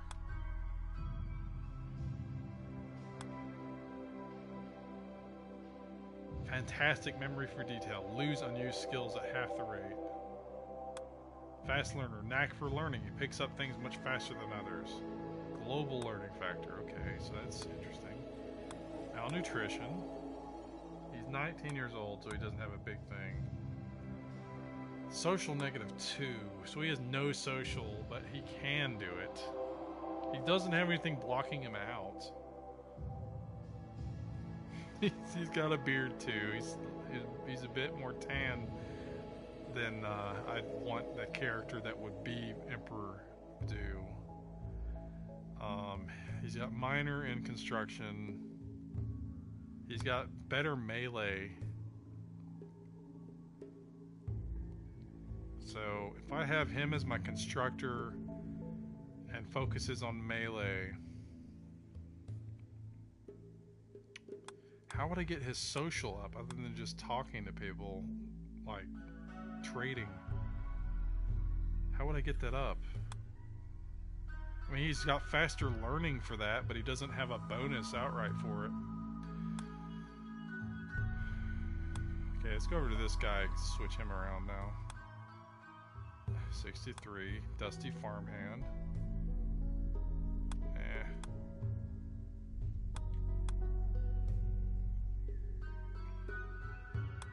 Him being 19, going back to this guy, Taper, him being 19 also means that he's going to be around much longer. Like the most he can be, just about. It's just 3 years off from being here as long as he can be. Without having any great things. He's got 3 great traits. Fantastic memory. He doesn't lose his skills. And he has the time to learn them. And he learns them faster. Overall, it's really good. It's a great setup. Let's go back to her now. So like, okay, again to him. He can construct, and he'll probably be really good at it once he levels up some more really quickly. So we have a constructor.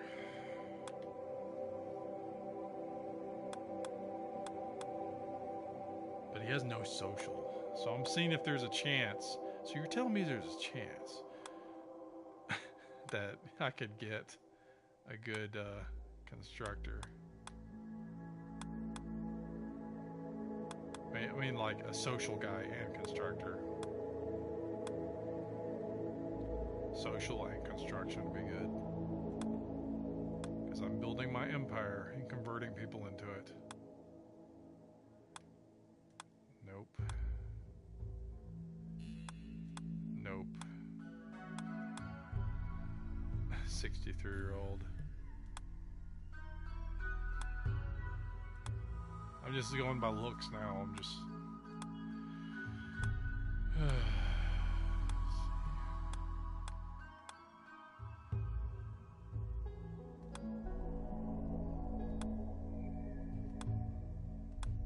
hope this is enjoyable for you guys. I've been doing this for a while now.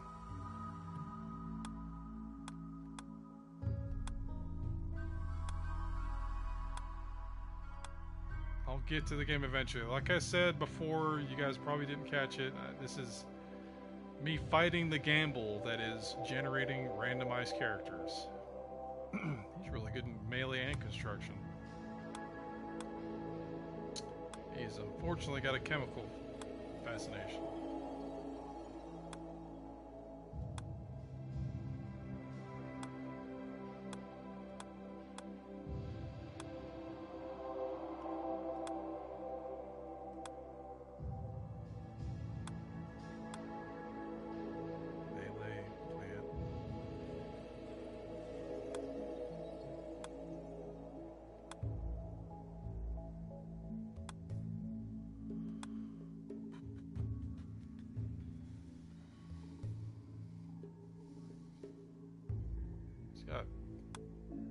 Oh, he's an undergrounder.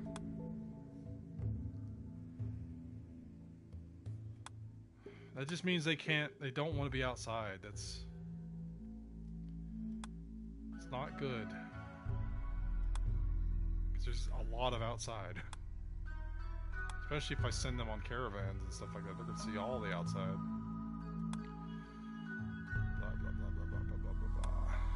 I don't think there's a way to change their looks in-game either with modifications.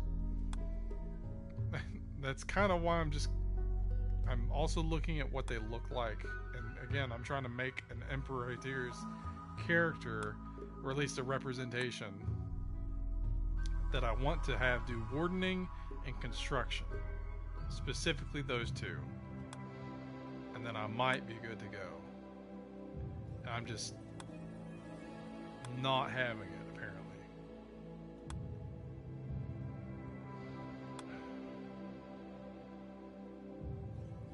Social miner. Crafting. He's a crash baby.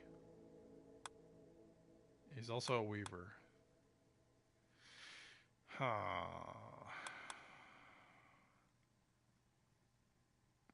Too smart for his own good. Learns everything much faster than everyone, but can be quite eccentric. Oh, mental break threshold. No, thank you.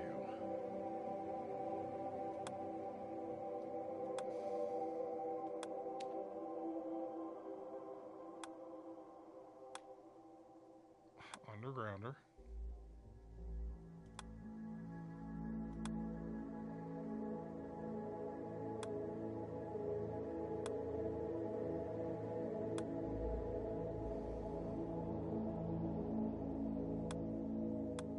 Undergrounder, very neurotic. Okay, so mental break threshold is bad. And he's a gourmand, so he's just devouring things. So no. That could have been a replacement. Oh, she has blue hair. Interesting. She's a female misogynist. Okay. Really dislikes and distrusts women. Fast walker, undergrounder, incapable of caring.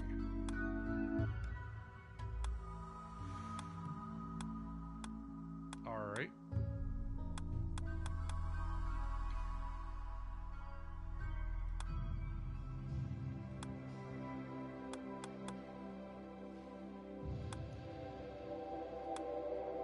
Not good. Every single one of these miners has undergrounder. And it's not helping, again, because I'm not in a mountain scenario. So I'm not focusing on that, because anyone can dig, albeit slowly.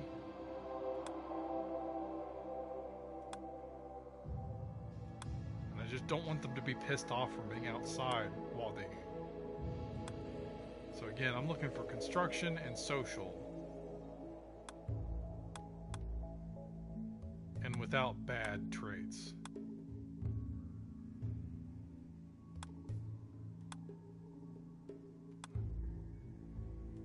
And within certain physical parameters that I'm going for.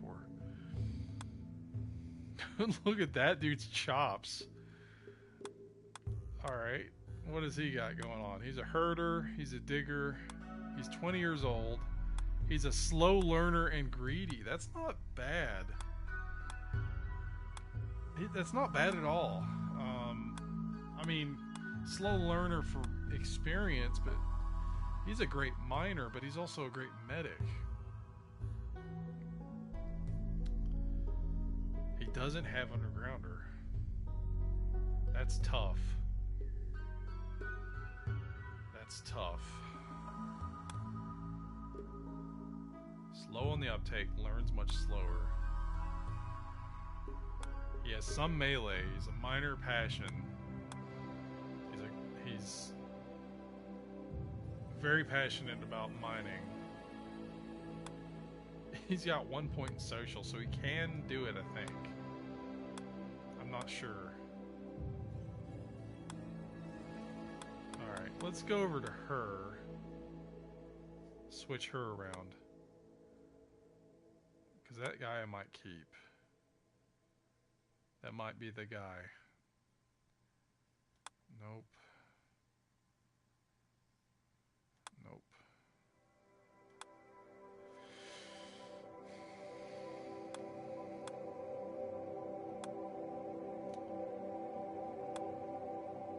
Riveting gameplay by Emperor Haterius as always. Ooh, that's a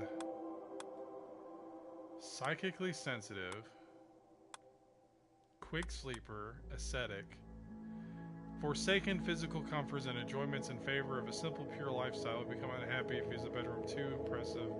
He also dislikes fancy food, prefers... Oh, no.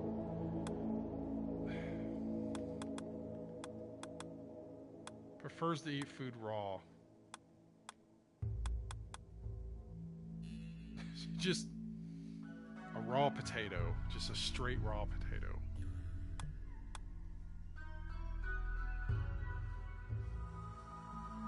Really great construction and mining.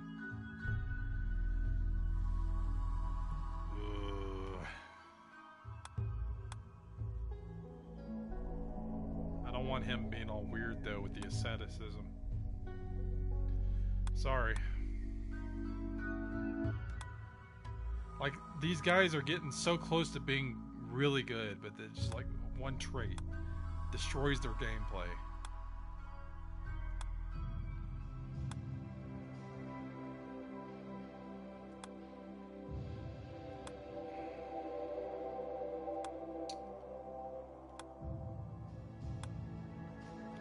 Just give me an awesome bearded dude that has construction and social. Does not have anything to do with chemicals. Oh. He has ascetic though. Crap. He doesn't have the traits I need either. The skills. A purple bearded dude. Oh, look at his combat. He's a body purist. He's also pretty and jealous of people having better bedrooms than him. He's incapable of caring, of course. No. Purple beard. Asexual. Interesting. Masochist. Nothing I really need though. Oh my god, an 18 in mining. Chemical interest, no thanks. I don't really need a miner that's high quality. Again, construction's the biggest thing right now. Construction is social. Depressive nudist gourmand. So he's all depressed, he's naked, and he's eating more than he should. And he's an artist.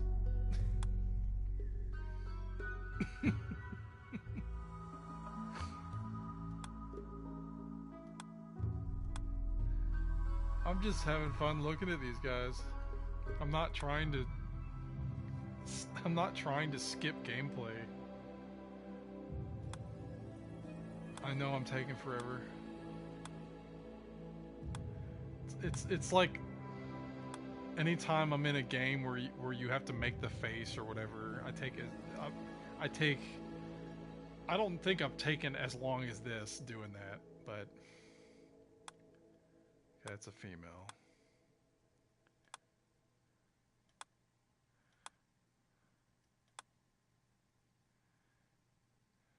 Chemical fascination. Nope. Slothful and sickly. Oh, that social is great. He has no construction.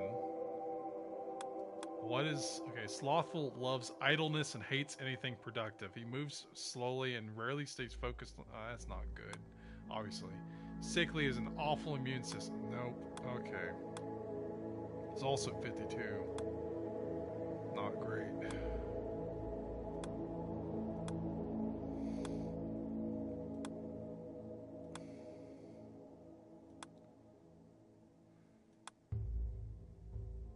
Psychically dull misogynist. Don't need that.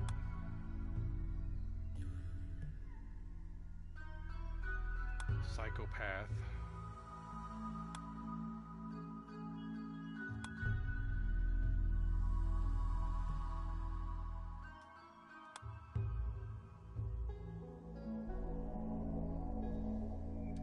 I'm not sure. I'm sure it might. You'd have to confirm that with like technical, maybe a forum post or something like that. I could not tell you. I'm using again. It's on PS4, the console edition, and they have it. They have a specific HUD system set up for console edition, unlike the PC, as you could probably see. So I don't think it wouldn't apply if you got like a console specific keyboard and mouse, or at least that's one that's you know, specifically made to port or able to port with these. There's just no there's no cursor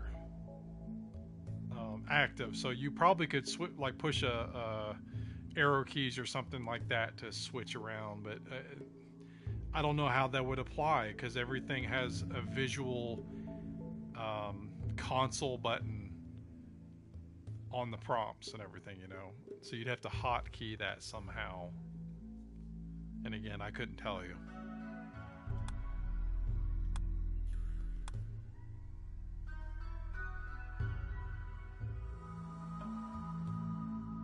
I doubt that there's going to be mods.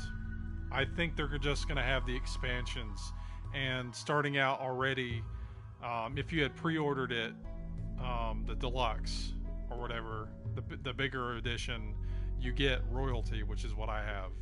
So royalty, ideology, I don't know if that's ready to go out yet. Obviously it's not right now, but I think they plan on doing that because they put the game on console. And you know, that's already a lot of work, changing the HUD around and stuff like that. I'm sure they'll have to tweak it enough, and they'll have ideology and whatever else they release. Oh, I'm just trying to find a character that'll represent Emperor Haterius to round out my party of 5. Because again, I have a doctor, melee doctor, night shift doctor,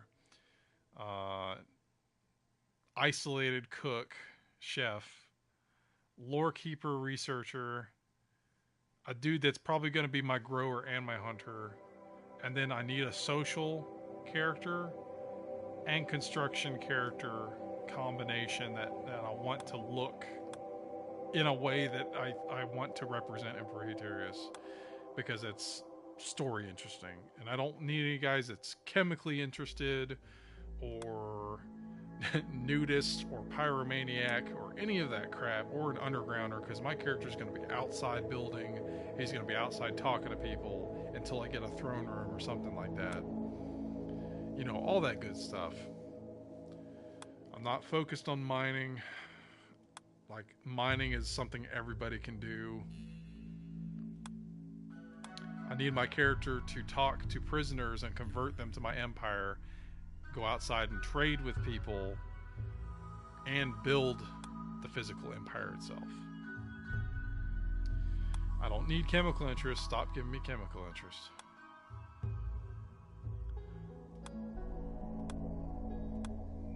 I'm gonna go nuts just trying to find one character that'll fit. And then I get this twig person here that has bloodlust and he's pretty. I don't need that. Ugly gourmand. Can't do, okay, you can't do dumb labor. He has no social, pretty much no construction. No thanks. No.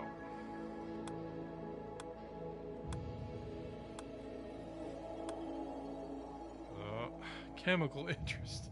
He doesn't have the skills I need either. A volatile gay brawler. Okay. Underground cannibal. Twig person. I don't want gourmand either because that means they'll eat more rations. They'll eat more food than they need to.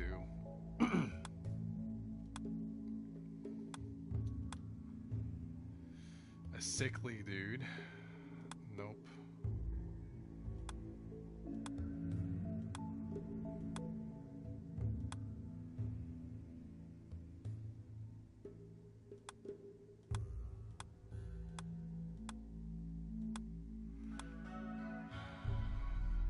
Masochist, hard worker.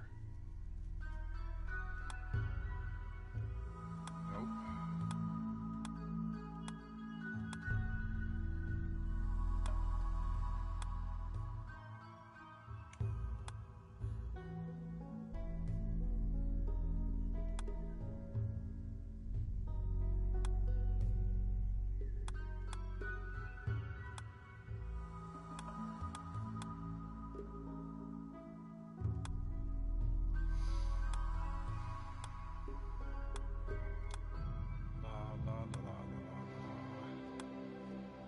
Purple beard, chemical fascination, no thanks.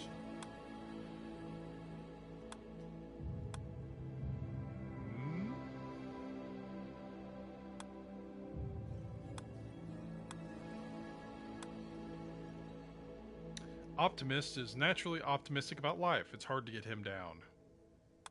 Greedy has needs a really impressive bedroom. That'd be good to have optimist because it's obviously permanent +6 to mood. Minor passion.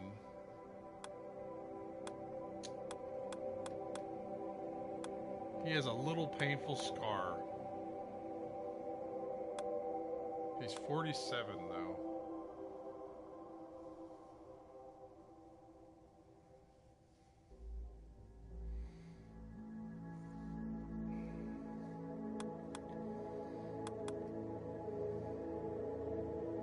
Not great at really anything other than plants.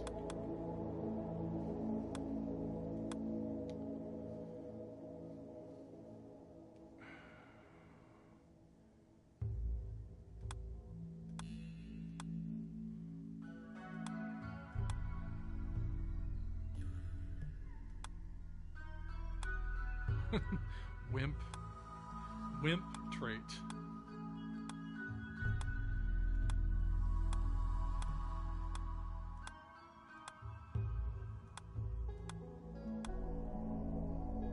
A sickly, abrasive man. Nope.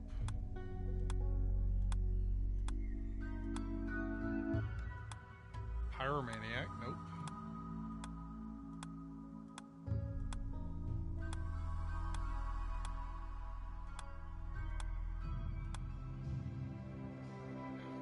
Pretty underground. What is that? A teal? A teal beard with an annoying voice. Psychopath.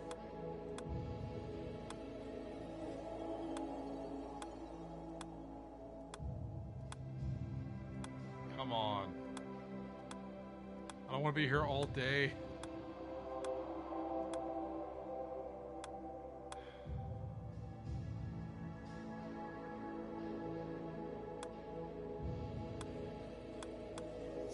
Years old.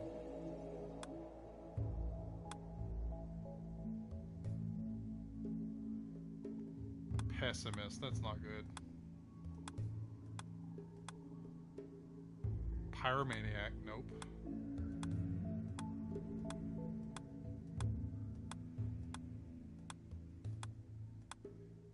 If somebody knows, let me know if there's a way to change your physical look, so I don't have to do this all day. I'm just looking for construction and social now. I guess I can just, like, specifically social, because construction can be done by everybody.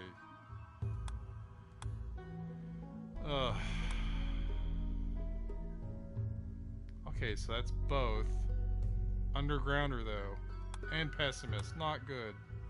So, like, when you go outside, you'll be doubly pissed.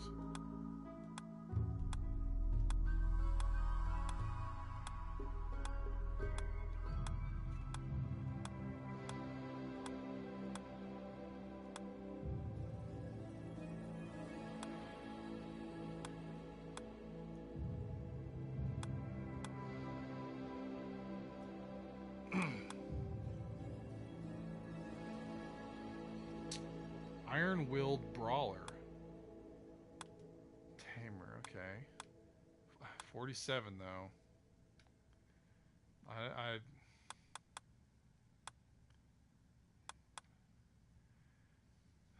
Purple's will is an iron shield, keeps going through thick and thin when others broke down long before. Ooh, that's really good.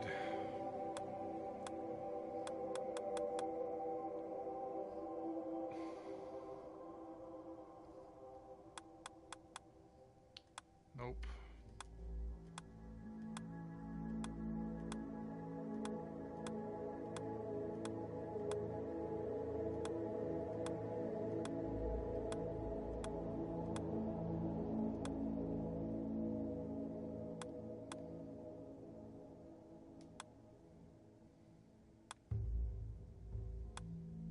Can't do intellectual, can't do mining.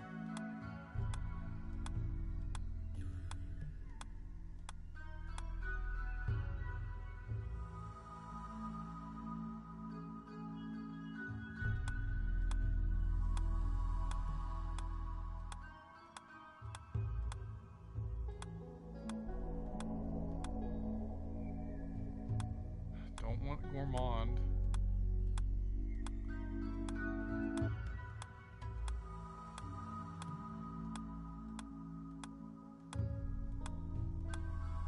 They tell you to try not to get the perfect character. I'm not trying to get the perfect character. I'm trying to get within specific parameters. 69. Nice.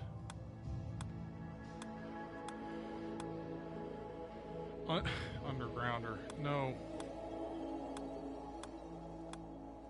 I'm trying not to have them pissed off outside. I'm trying not to have them be pyromaniacs or nudists or gourmands or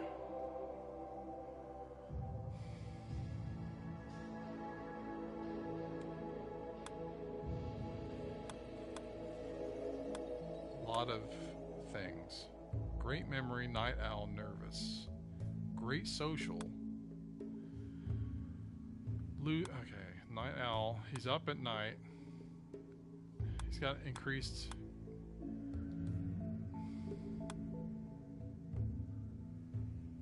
He's 15. That is the youngest I've seen. So he's got a nervousness of +8 for cracking under pressure. If he didn't have that, I'd select him. He doesn't have anything else good because he's young.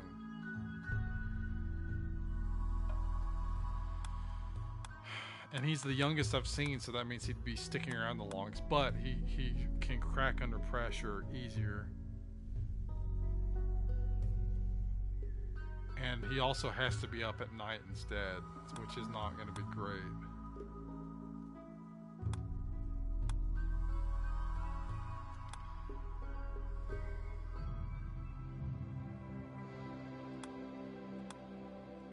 I'm trying really hard to find these characters that I want.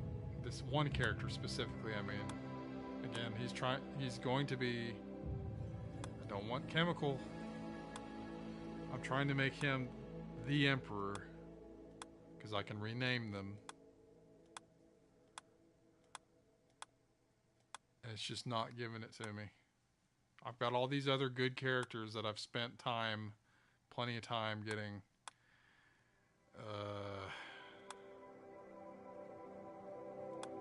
I need a social character that does not have any bad traits, that looks within an acceptable parameter. And if you've noticed, I've been looking at bearded dudes with darker hair. He's a psychopath. I don't want him. Masochist. Yeah.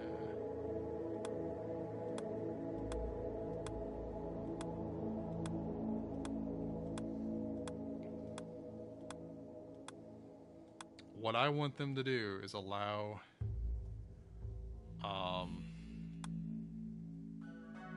you to save generated characters. Because I was hoping there was something like that to like save a loadout. At least. But there's not. Okay.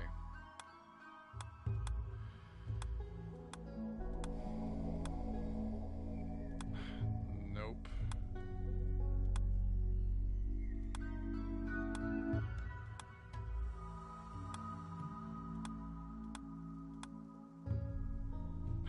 Nope. He wouldn't have been cool. I like these stylized beards they've got. Nope.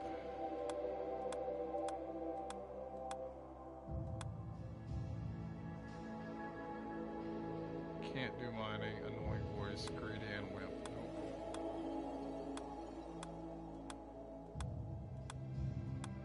I think they're only wimps if they're the skinny look, too, looks like.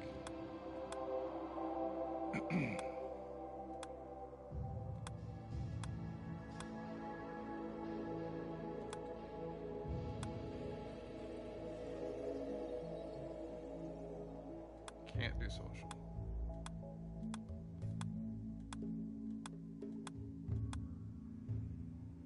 A gourmand cannibal, so he eats more people than he should.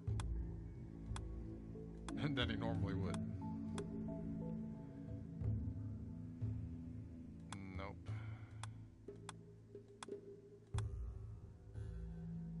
Chemical interest pyromaniac gourmand with purple beard.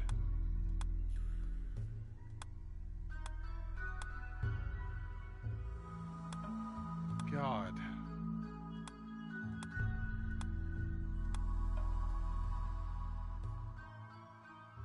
Nope. Pink hair. I missed it. I didn't know what she had. Creepy breathing. Makes me think of that kid from Hey Arnold that's always behind Helga.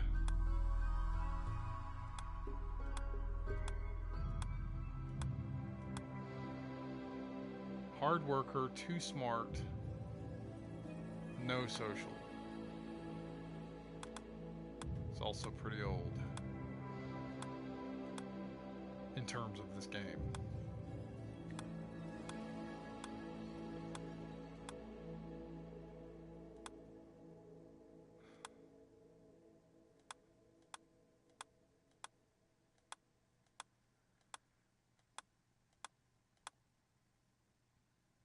Okay, nope.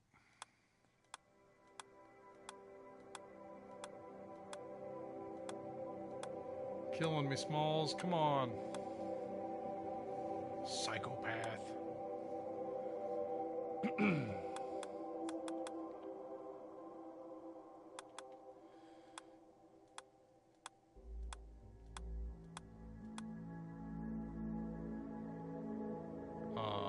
Okay, nope.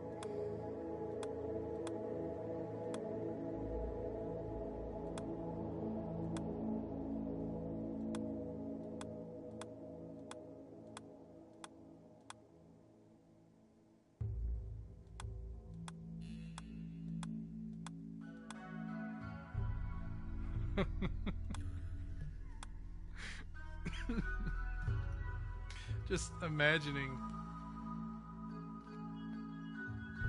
I can't confirm that. I don't use a mouse on my console. The best thing I could suggest you do, like previous viewers asked, is to check the like technical posts or whatever in forums. Try a mouse and keyboard setup that usually works on PlayStation on other games or whatever console you're using. I'm just laughing to myself that this is one of the first streams for RimWorld Console Edition. It's just me for hours scrolling through random people to start with. Just so I can have a dude that looks and has certain stuff to roleplay as before he gets murdered by ravenous boars or something.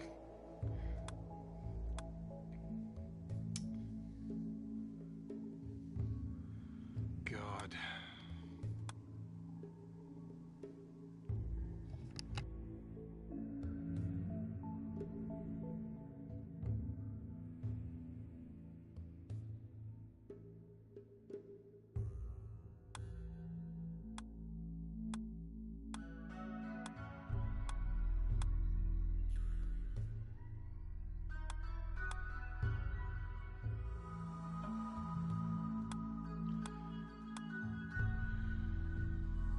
Ugly fast walker, incapable of violence. Not good. I want to be able to fight back.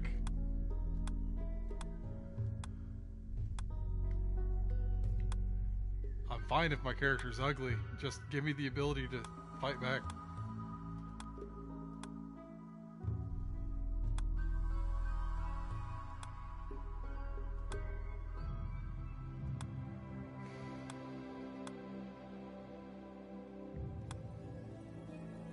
So much to ask. Too much to ask.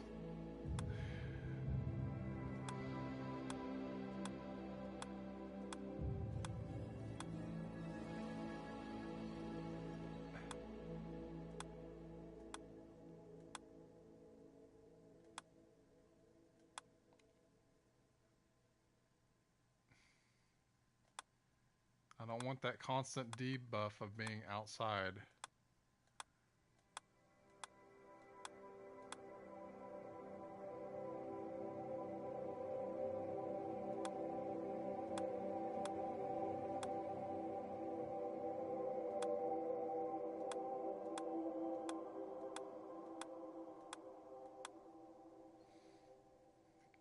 Okay. Kind, exceptionally agreeable and giving person never insults others, will sometimes offer kind words, brighten the moods of those around them. Nervous, mental break, yeah. Night owl, don't want that.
Play this game eventually.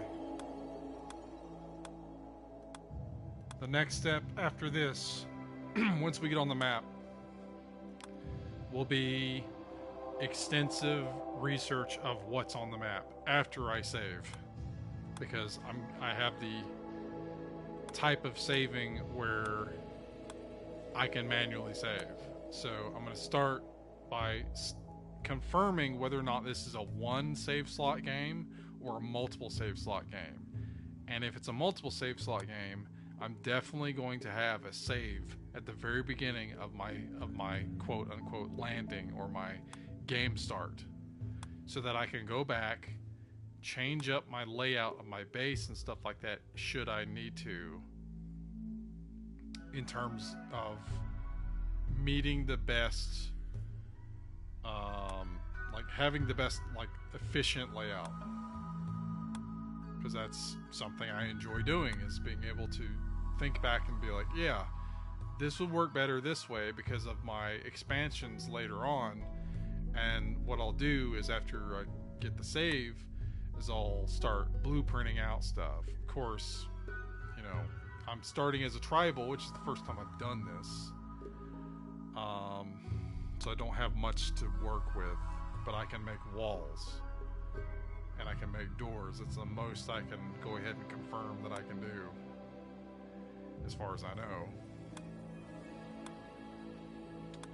So I can do that much. I can wall off an area and plan for the future.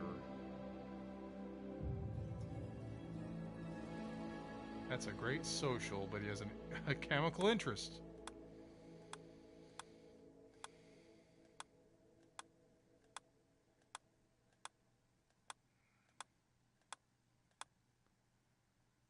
Undergrounder.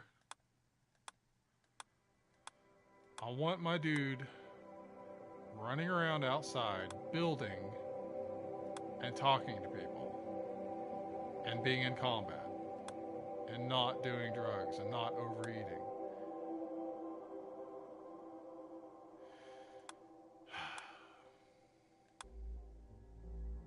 Staggeringly ugly. He's also a cannibal.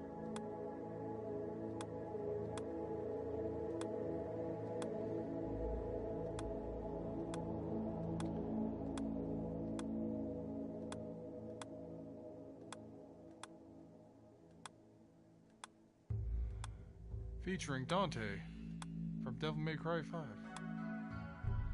Or 3. I think it was 3.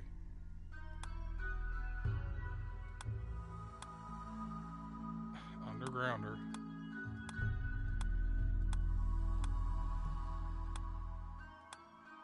Give me a social.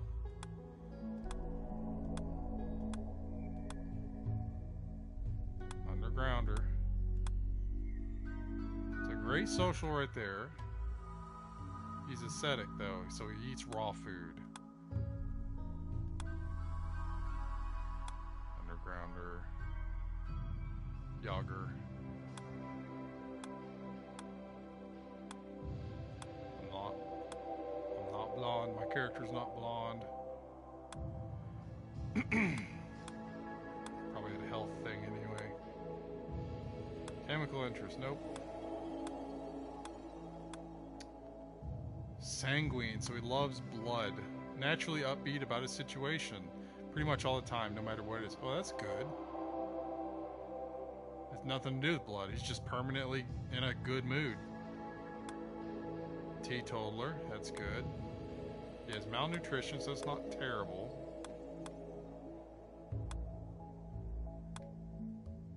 He's 32, that's a good age. He doesn't have any construction or social.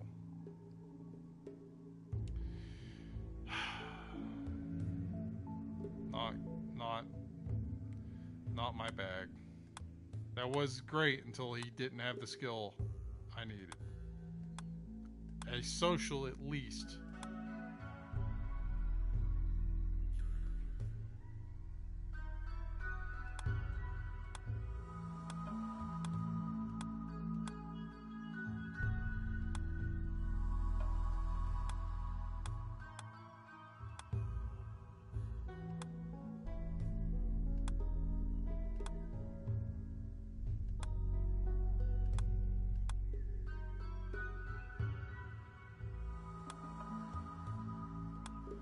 Undergrounder.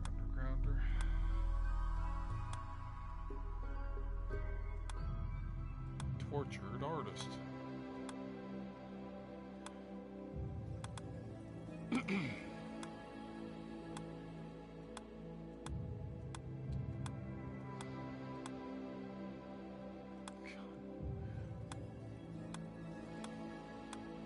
I'll get this game started today.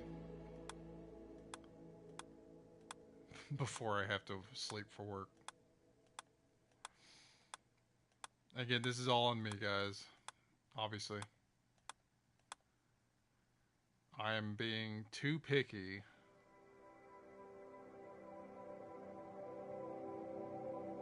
Minor social.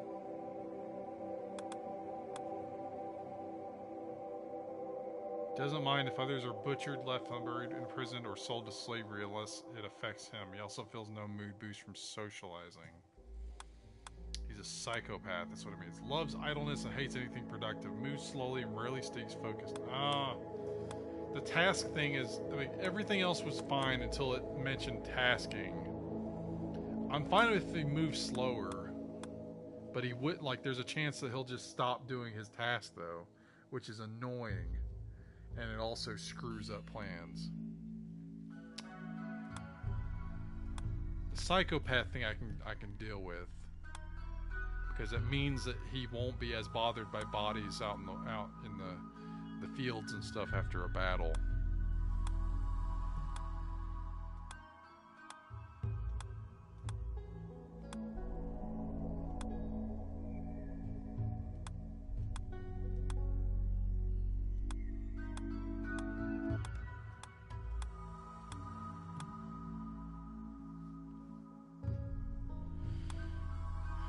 Great memory and kind. 32. Does not have any social.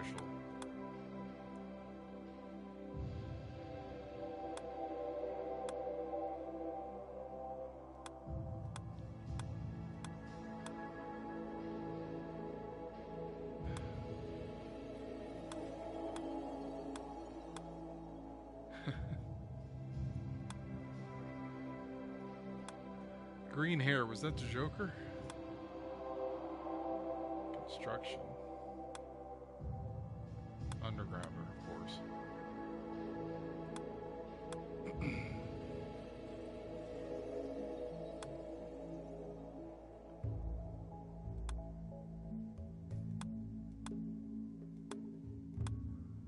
Greenbeard.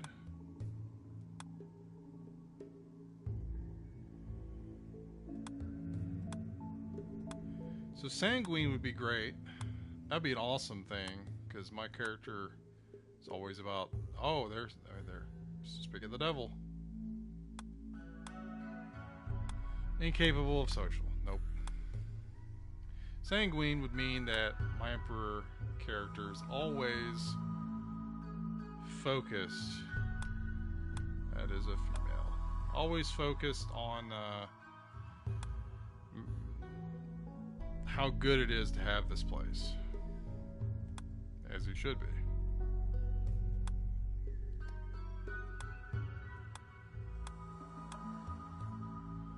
Kind tutor.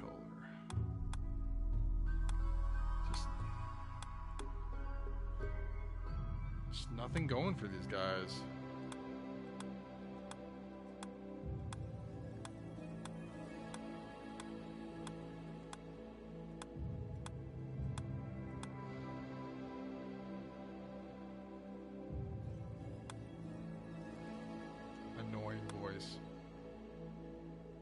Predisposes others to dislike him. So I imagine, like,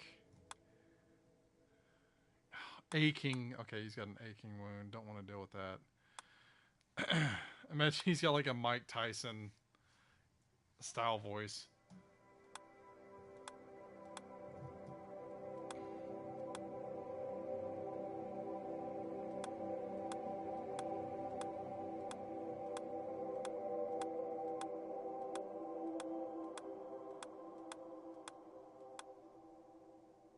Undergrounder.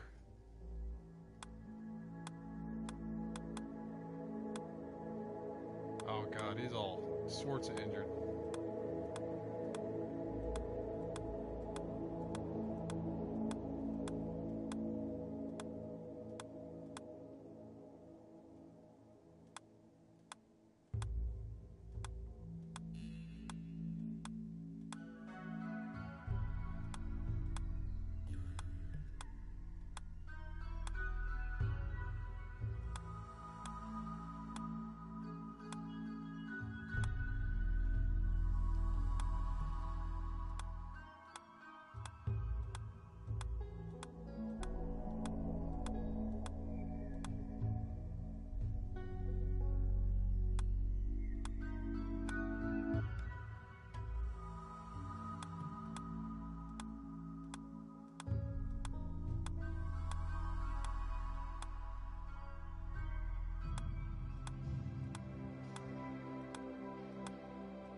family dislikes and distrusts men, so he'll have issues.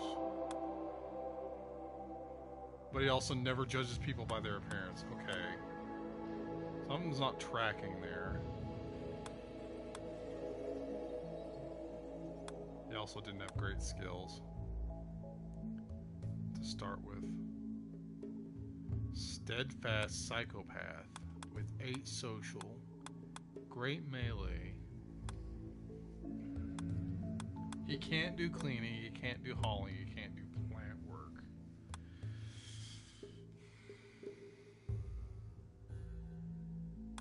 He's also a war chief, mad scientist.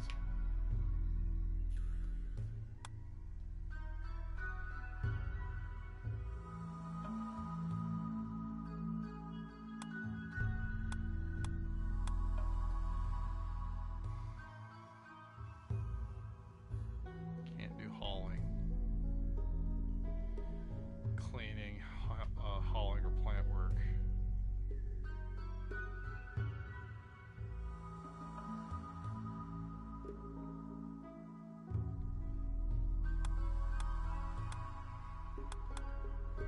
So, doctor can't do animals. The hunter guy can't do mining. So that leaves at least 4 people that can haul. But this guy, I want to ideally keep him inside at all times. Cooking.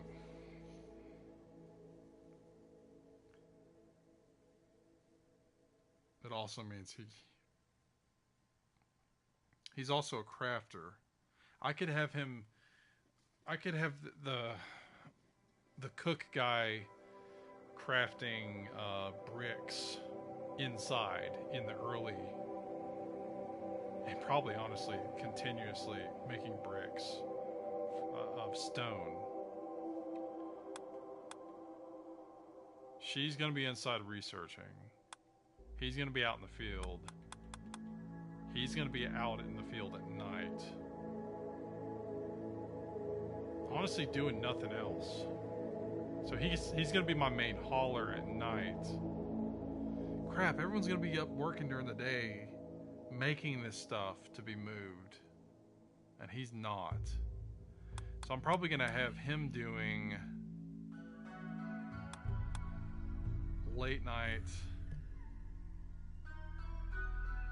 Again, I'm just back and forth through this stuff. I'm going to go ahead and skip this guy.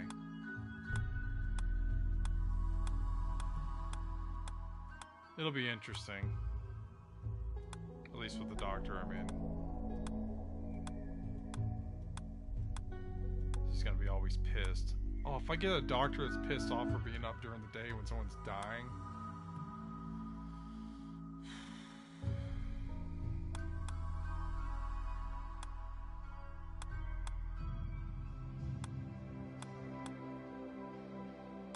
Asthma. Old gunshot wound.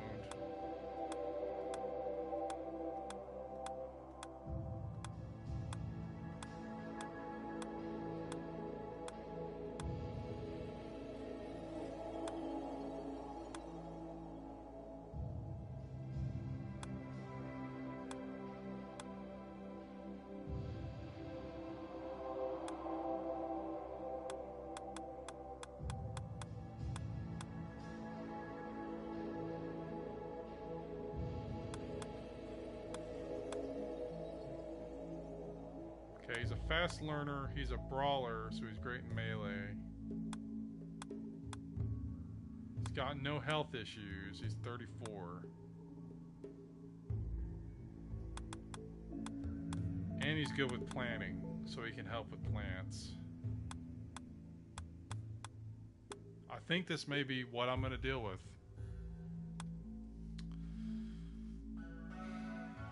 So I'm just going to have to put up with it. He's going to be my Emperor character.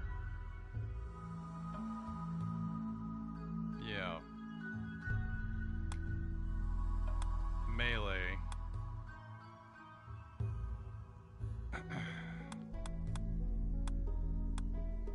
And then I'll get more people that can use bow and gun.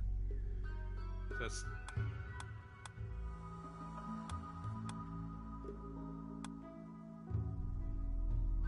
He's our best shot because he's going to be our hunter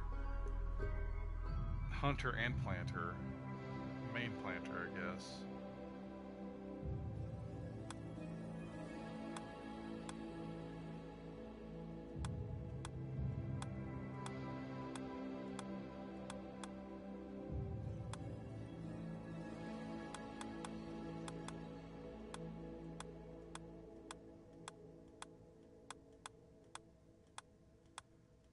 It's like one of those one more spin deals.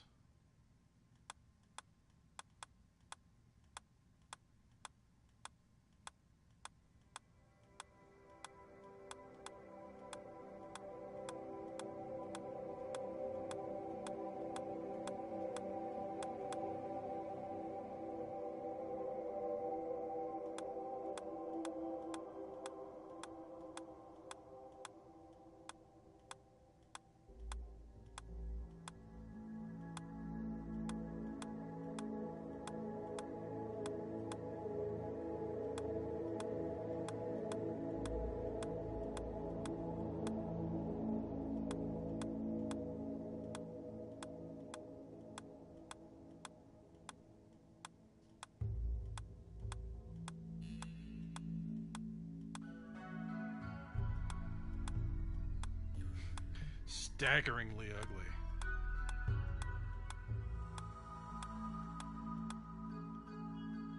Cannibal? Nope.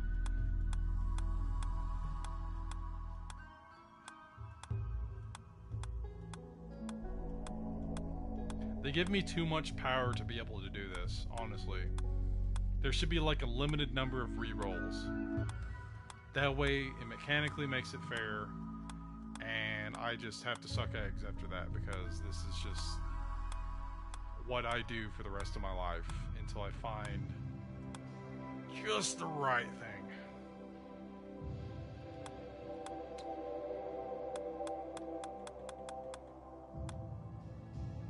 Oh yeah, that guy didn't even have any social, I realize. Just to confirm, looking at him.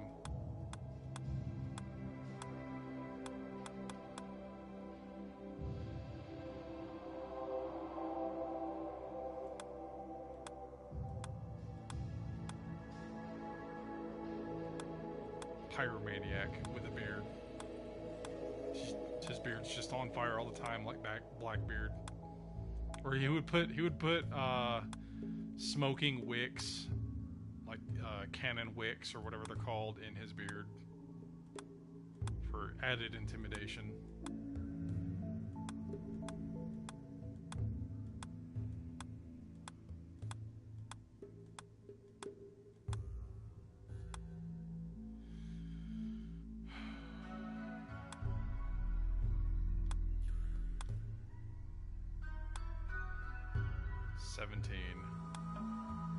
Slow learner, hard worker.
Annoying voice.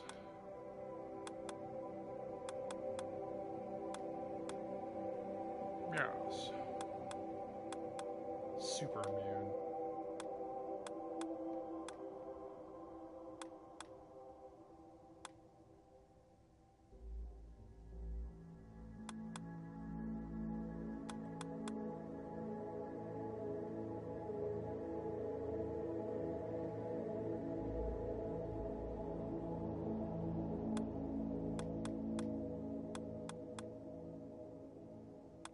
has a son, too.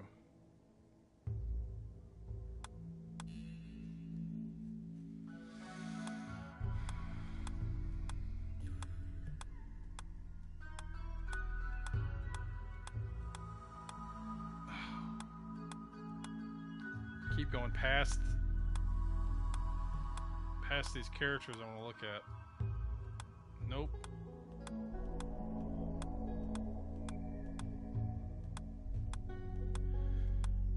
It's also why I would really like the ability to save a character that was generated and load it. Because there's always the chance that I'll find an awesome character and want to reuse them.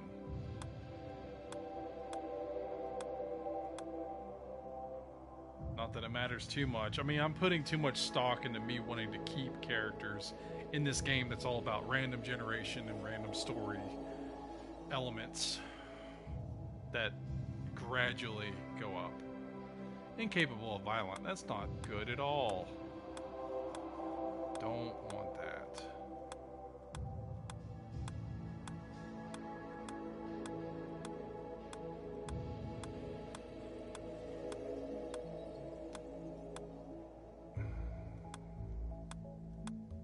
Clicking the button too many times.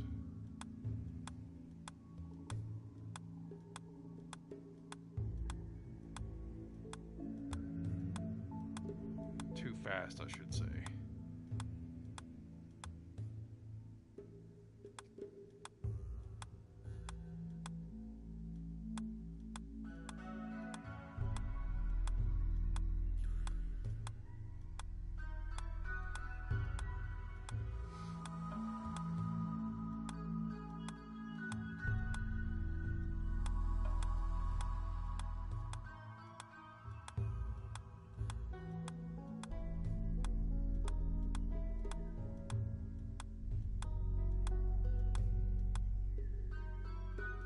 Pyromaniac, nope.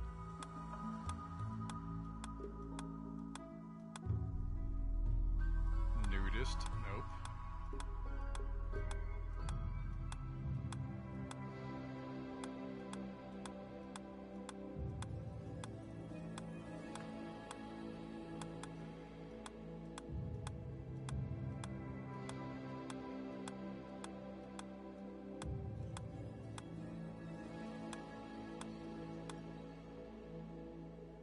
Greedy, great memory, can't do social. Ugh.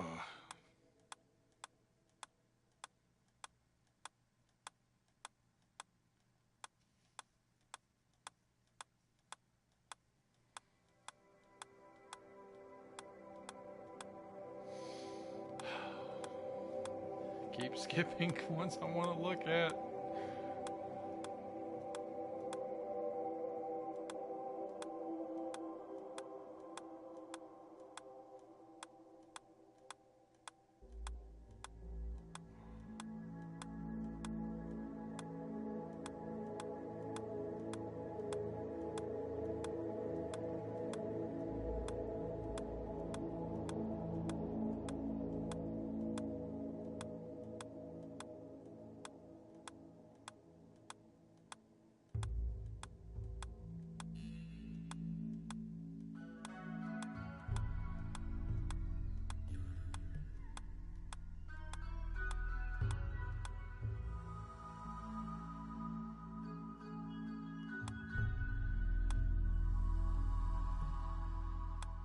Mood debuff from that freaking trait.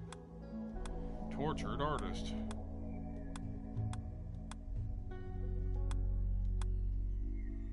Slothful jogger. What? How does that apply? He hates. He moves slow, but he also moves fast. Gotta go fast. But also not really.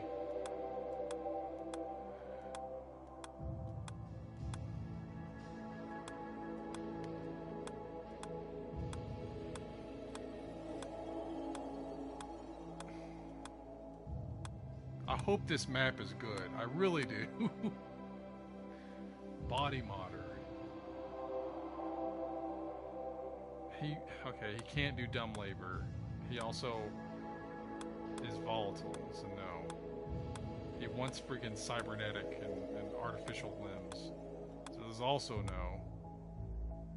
Chemical fascination, no. Chemical interest, no.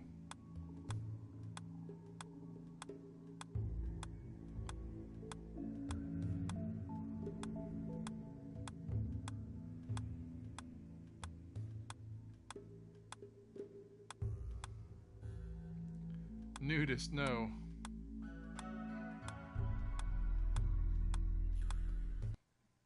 Oh, there goes my system, guys. Sorry.